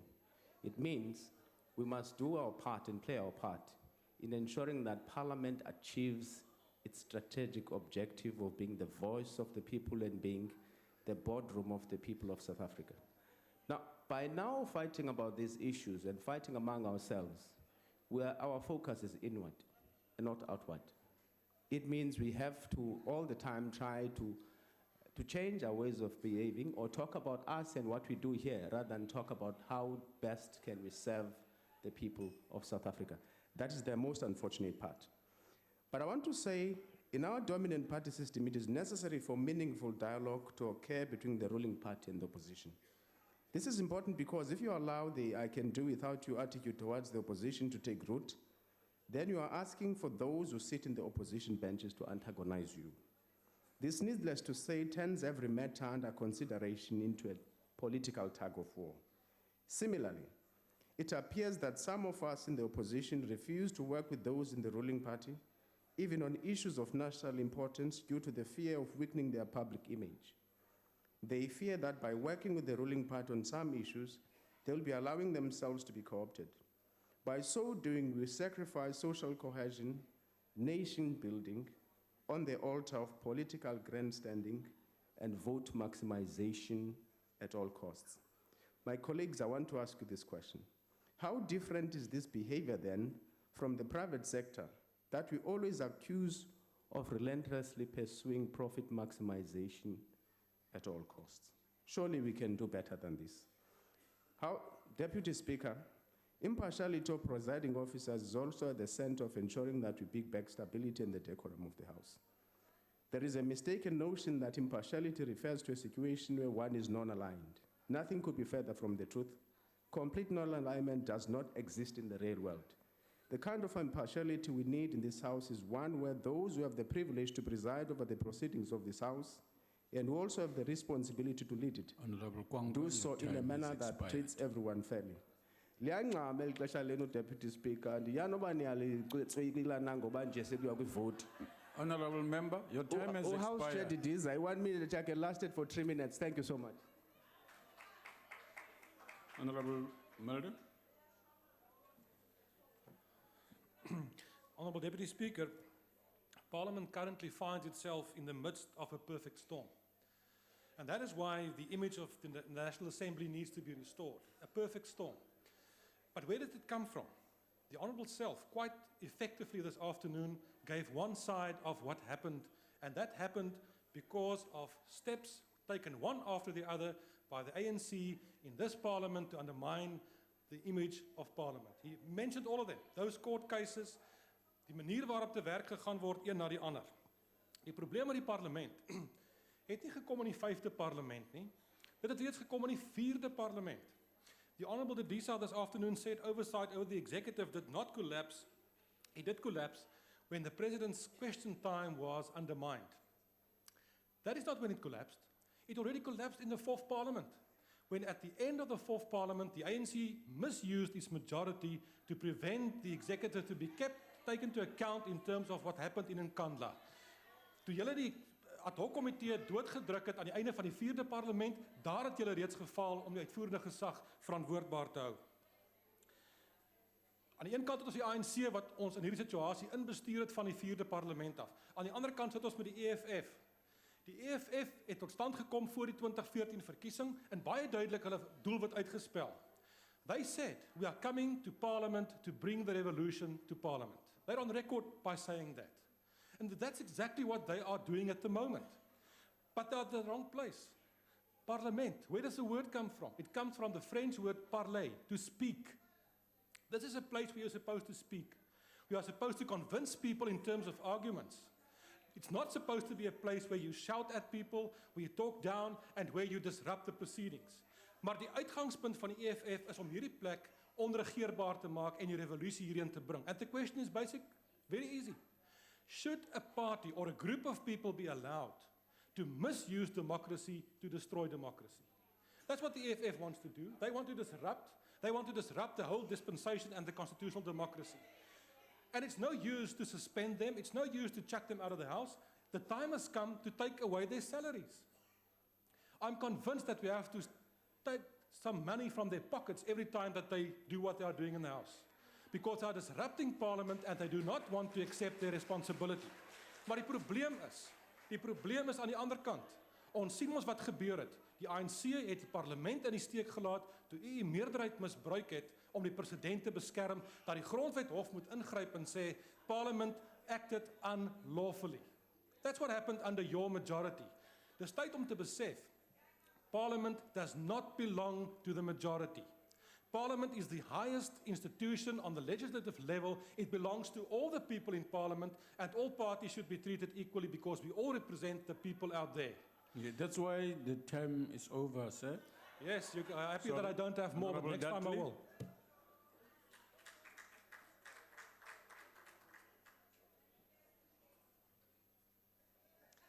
Thank you, Deputy Speaker. Almost 2 weeks ago, during the budget debate on Parliament, we heard the Speaker taking some responsibility for the chaotic situation Parliament seems to have been in since the 2014 election, acknowledging that lessons have been learned and committing to increased efforts to correct the situation, as Honourable Dedisa did today. Sadly, most speakers simply resorted to finger-pointing and took no responsibility themselves, as some have today.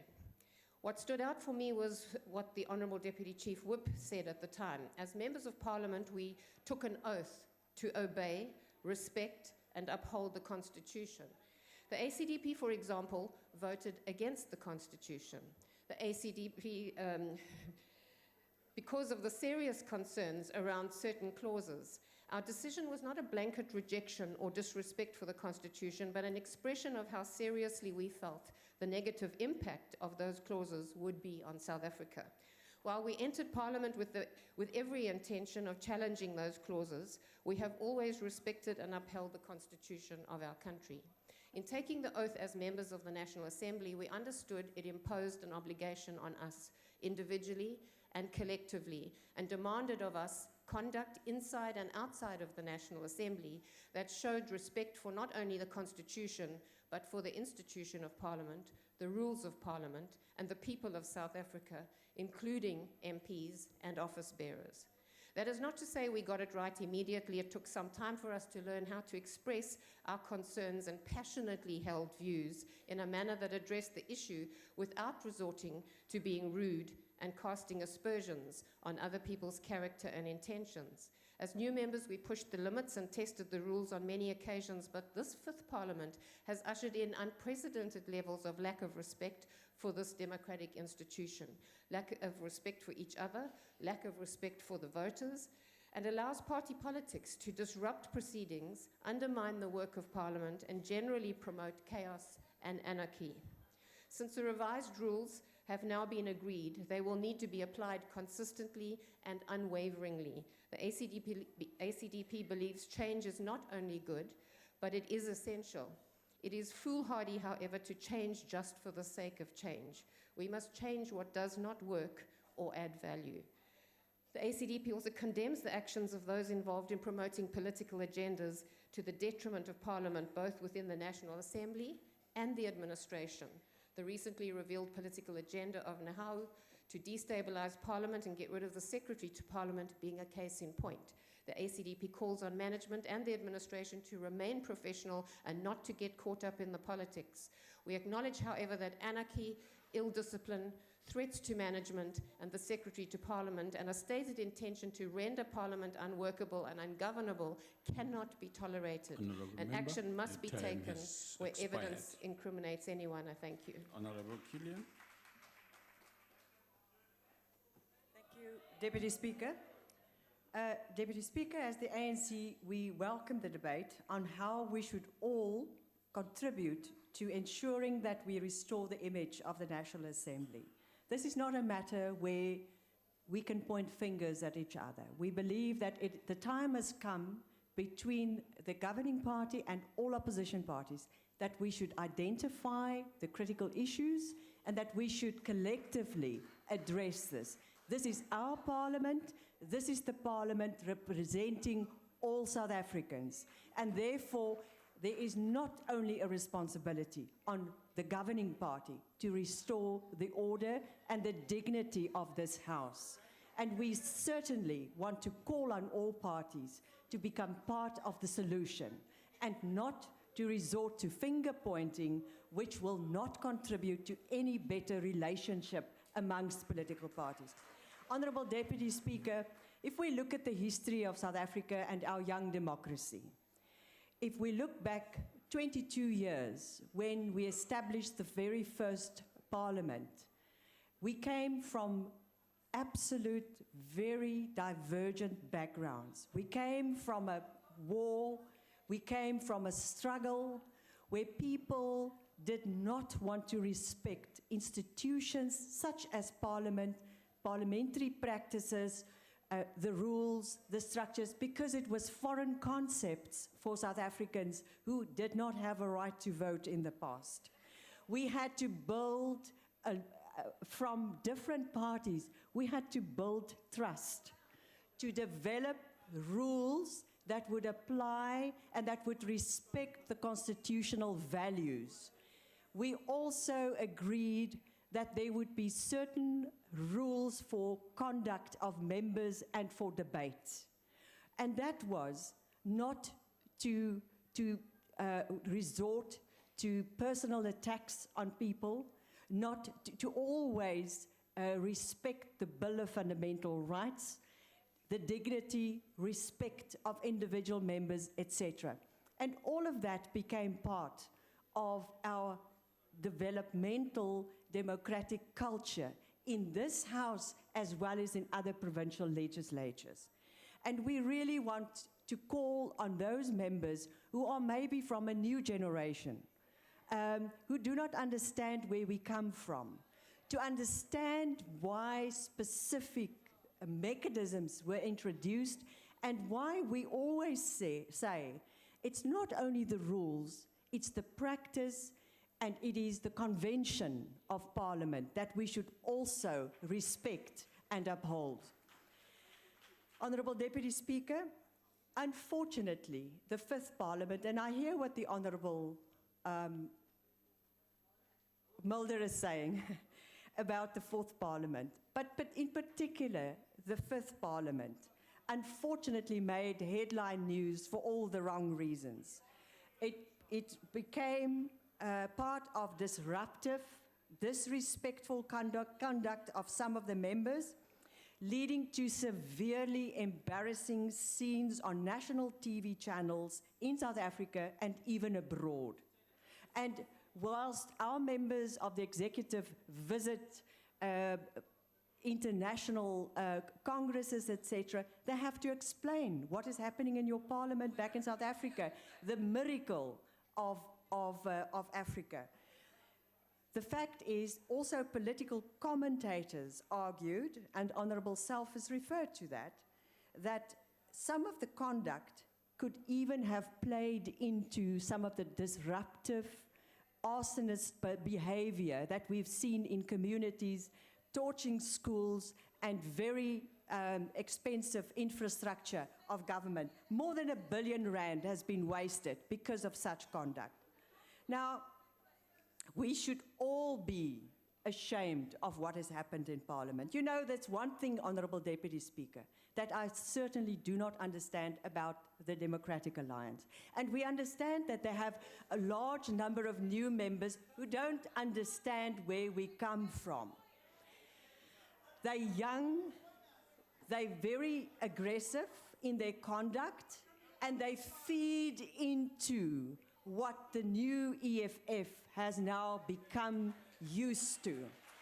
And that is that they simply do not respect the authority of any of the chairpersons, be it the Speaker, the Deputy Speaker, or any of the presiding officers.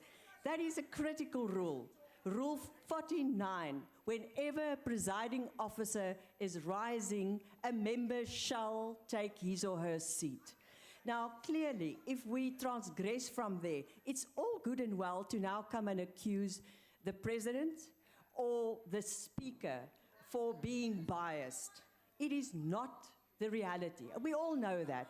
It is political opportunism, radicalism that's playing itself out in this Parliament. And it is because they want to catch media headlines. You see, they want to compete. It's a competition for relevance, which is playing itself out. If the EFF is removing itself, the DA simply takes over the role and shouts and is conversing aloud. Where are the whips of the DA? Why are they not silencing the members who are conversing aloud? The Honourable Deputy Speaker is aware that these members are drowning out speakers here. Why are they not being requested to stop conversing aloud? Honourable Deputy Speaker, now what we are saying is, clearly, Honourable members, it is good to treat others the way you want yourself to be treated. Simple as all that. I have spoken to you that you scream, but when others scream at you, you want me to rule against them. So please be orderly and allow speakers to continue. Go ahead, Honourable Member. Honourable Deputy Speaker, it is important for us going forward to identify weaknesses. We've worked very hard on revising the rules of Parliament. But you see, the problem is you can introduce new rules, but if the people who are supposed to play according to the rules don't respect those rules, it will not lead anywhere. If you have a rule for a soccer game and you disrespect those rules, you will have chaos on a soccer field. The same applies to rugby or any other sport. Those players must expect to be ruled upon in terms of the rules, and they must respect the rulings of the presiding officers. The presiding officers are the whistleblowers. Here we should debate, and we should not become personal in our attacks. We should debate the issues that affect the nation. One of the major problems that we have seen is that our debate has become extremely shallow in Parliament. Where are the real issues affecting our nation? Where are the issues that we should focus on in terms of money spent. We only focus on selective topics. And we speak of Nkandla. Clearly, the Constitutional Court identified the weaknesses of the management of the Nkandla report. But, Honourable Deputy Speaker, that constitutes 0.019 of the budget that was passed in this House. Is it correct for this Parliament to only focus on those matters? Clearly, there are some national issues. Our education system that must deliver the well-trained young people that can take up their positions in the economy of our country. Why are we not devoting more debating time to those issues? Why are we allowing ourselves to be diverted? And this is where we need to talk collectively. We should not only point fingers at each other. Let us talk about the real issues. Bring those matters from portfolio committees and let us debate them here in the House. Portfolio committees have the information Your at time hand. has expired. We want a collective Honourable debate. Waters. I thank you. Thank you. Honourable Waters. Thank you, Deputy Speaker. Deputy Speaker, the Honourable Killian says we shouldn't score political points, and yet she spends half a speech attacking the opposition instead of trying to find any solutions, and gave no solutions whatsoever. She says the DA does not understand where we come from. Now, when she says where we come from, I don't know which we we're talking about, the National Party, COPE, or the ANC, because she's been in many, many parties. And to link the DA or to in any way to the EFF by saying that we take their role over when they're not here is just absurd, and you know that. It's grasping at straws. But one of the problems that was highlighted in the beginning of this term was the fact that people and members from all parties would respect the rulings of presiding officers if they were free, fair, and consistent and without fear or favour, and they are not. And that is one of the issues we've been raising for over 2 years. And if we got that right, opposition members have a lot more respect for presiding officers. As far as regards to debating issues, the ANC has 50% of the members' motions. So every second week, you decide what motion we debate in this House. And if you don't want to debate the real issues that are affecting the voters of South Africa, such as the drought, such as unemployment, such as the collapsing of our manufacturing industry, then that is your problem. When we discuss jobs, when we discuss the drought, these benches, as usual, are empty. But Deputy Speaker, if we want to bring real reform to Parliament, we only need to look at 2 reports that have been commissioned by this very institution. The first report was commissioned back in 1999, and Professor Hugh Corder was head of that commission, and where it gave several conclusions and proposals on how we could effectively exercise oversight over the executive and how Parliament should truly give expression and support to obligations to support Chapter 9.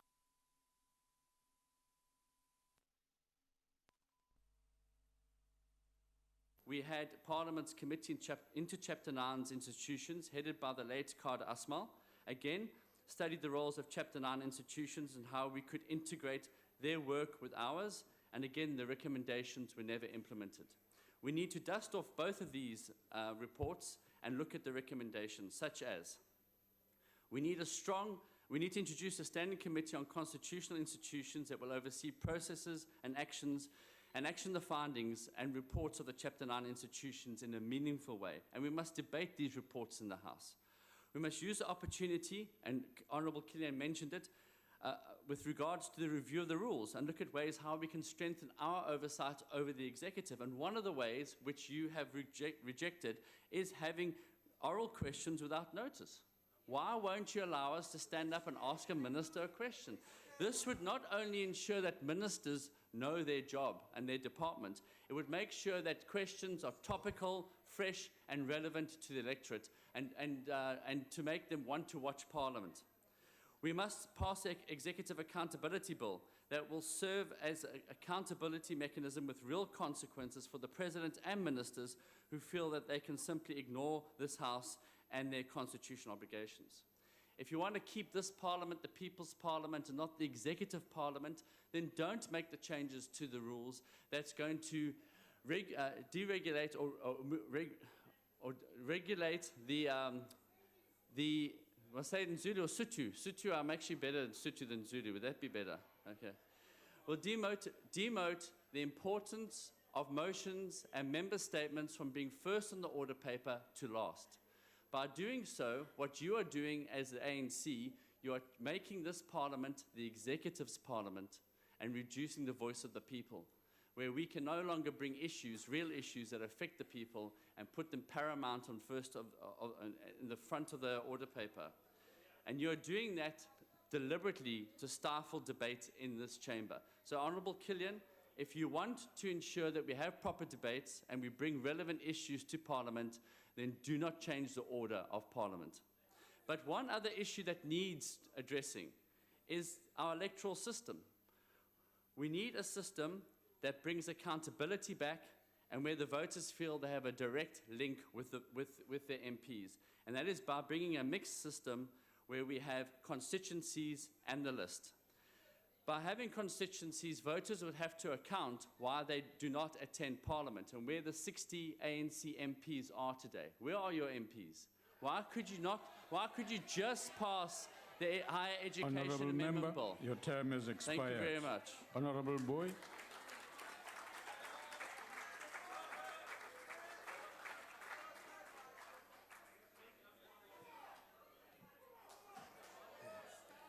Deputy Speaker, honorable members of the executive, and honorable members of parliament. I'm sure I'm talking as one of the oldest members of parliament here. And I would really be reflecting on the experience that Honorable Meshoe has been trying to take through. We, as the African National Congress, are quite feeling that this debate is quite important. You see, one thing that we should all learn as members of parliament and as leaders of this society is that how do we deal with honesty? And how do we become a little bit more honest in how we deal with matters of parliament? Half of the time, without blaming the speaker, we put together a forum here through our own structures and through the rules that we call the Chief Whips Forum.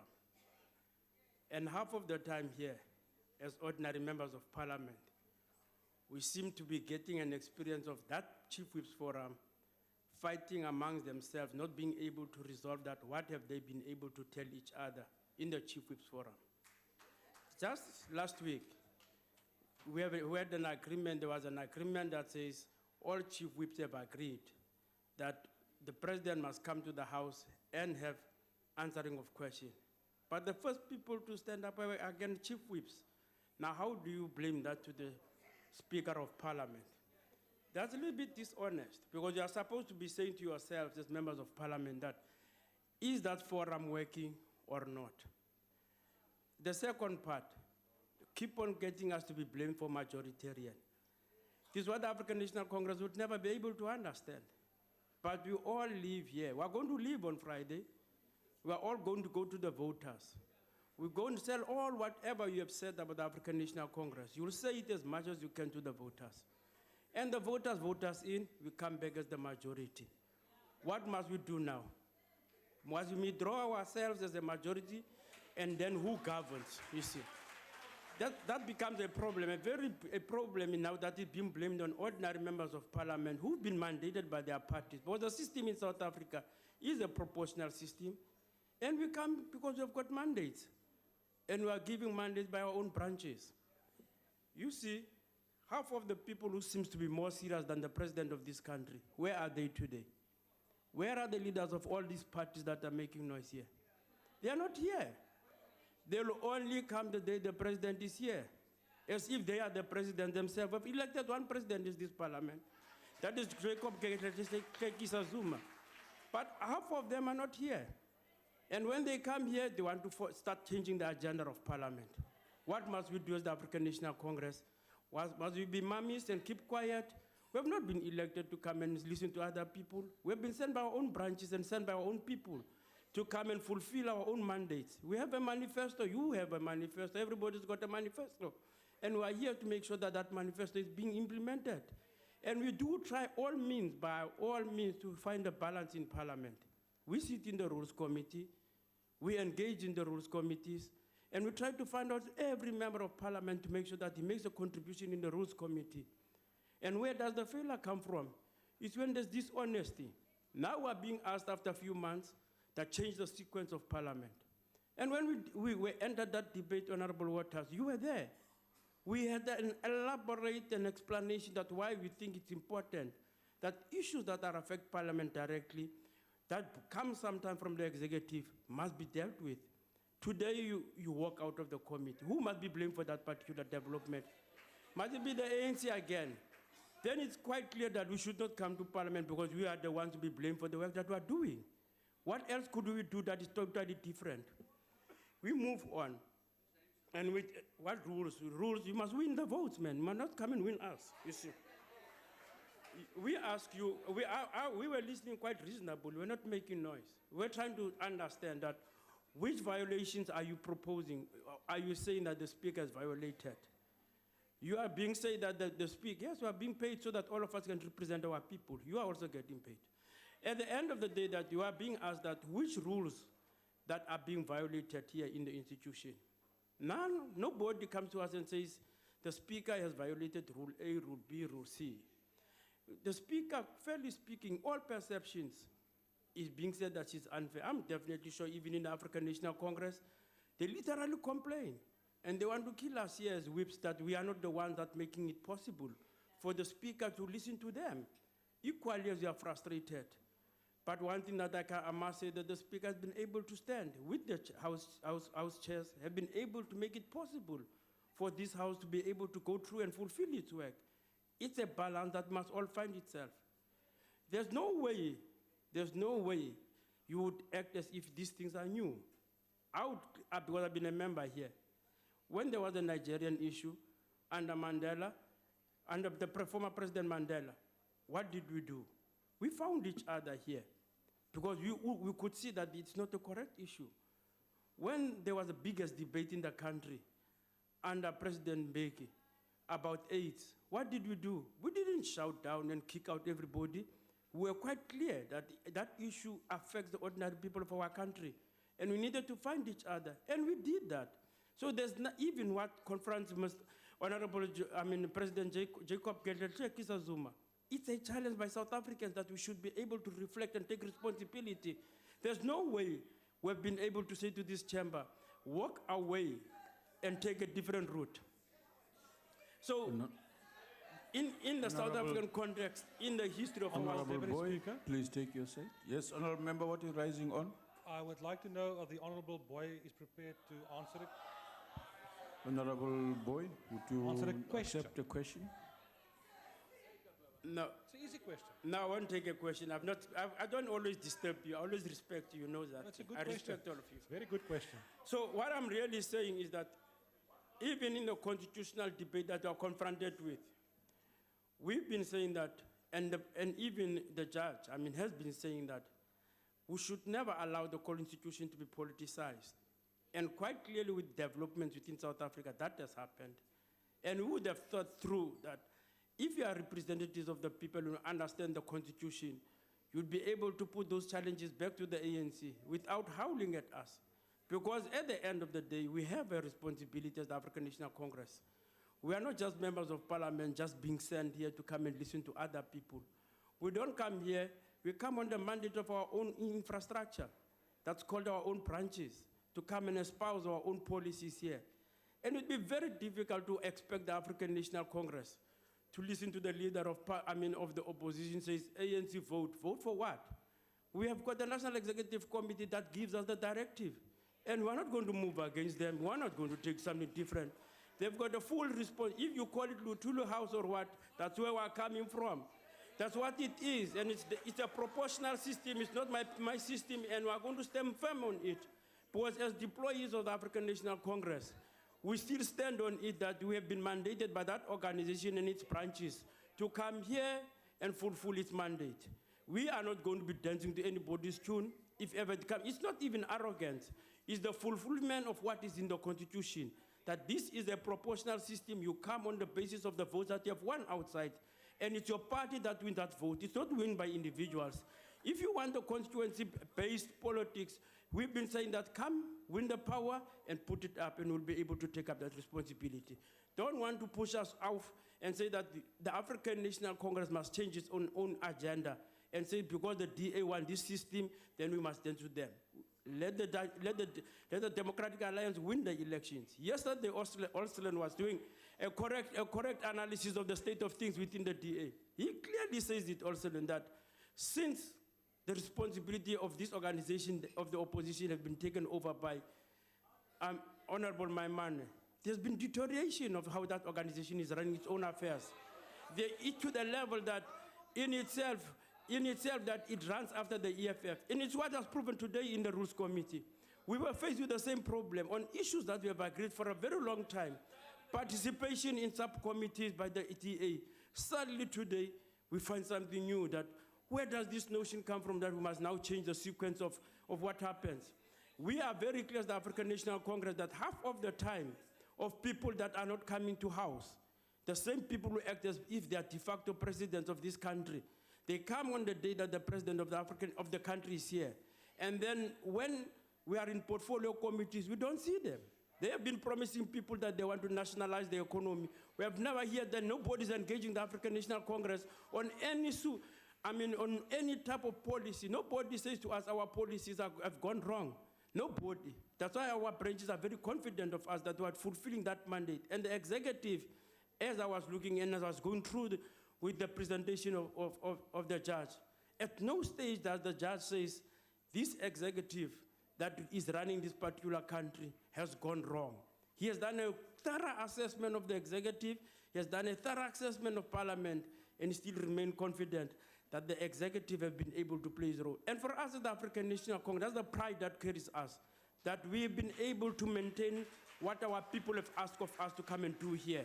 We are not going to be bowed and pushed around as if we don't know what we are doing. Your time has expired. Thank you.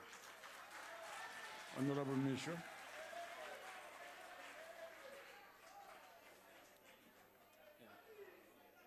Thank you, Deputy Speaker. I must first thank all the honorable members who participated and gave their inputs in how to improve the decorum of this House. Rather than respond to individual inputs that members have made, I want to refer to the agreements that were made at the meeting between the Deputy President and political parties, leaders in 2014, because I believe they would help us to find one another and also ensure that the decorum of this House is restored. The agreements that were made include the following. Firstly, we have to work to restore the dignity of integrity and standing of Parliament. It is our collective responsibility. And secondly, we had agreed that we must reaffirm respect for the rules, procedures, and structures of Parliament. Thirdly, we need to work together to ensure that rules and procedures are applied consistently, fairly, without fear, favor, or prejudice. And four, to reaffirm the responsibility of the presiding officers to apply the rules consistently, fairly, and without fear, favor, or prejudice. 5, reaffirm the principle of executive accountability and that all members of the executive are to appear before Parliament as required by the rules. And 6, work together to ensure a climate in Parliament that enables members of the executive to appear before Parliament and properly account. And 7, reject any attempt in whatever form to suppress debate or silence dissent. And 8, promote a culture of substantive quality debate and reject insulting language and personal attacks on members. Many people out there are saying the language they hear in this Parliament is embarrassing, it is worrying, and there is a plea that we need to improve our language so that what we speak can be emulated by young people out there. There are many things that are being said out there that are causing parents to blame members of Parliament. So we are appealing to members of Parliament to truly be examples, even with what we say, not only with our actions, but also with what we say. And 8, the agreement was to promote a culture of substantive quality debate and reject insulting language. And 9, establish a committee consisting of the leader of government business and leaders of parties represented in parliament to lead political processes to address whatever is happening in this parliament that is not acceptable. Deputy Speaker, we believe that if these agreements can be implemented, then the decorum of this House will be upheld and protected. So one more time, I want to thank all members of parliament who participated, and I hope that our country will one more time be proud of their parliament as they see members of parliament doing their best to ensure that we improve in our dealing with one another, respect one another, and also have exemplary conduct. Thank you. Honorable members, I hope that the spirit of the subject for debate is agreed to by every one of us. Let's proceed in our conduct, in our language, to respect that objective. That concludes the debate and the business for the day. The House is adjourned.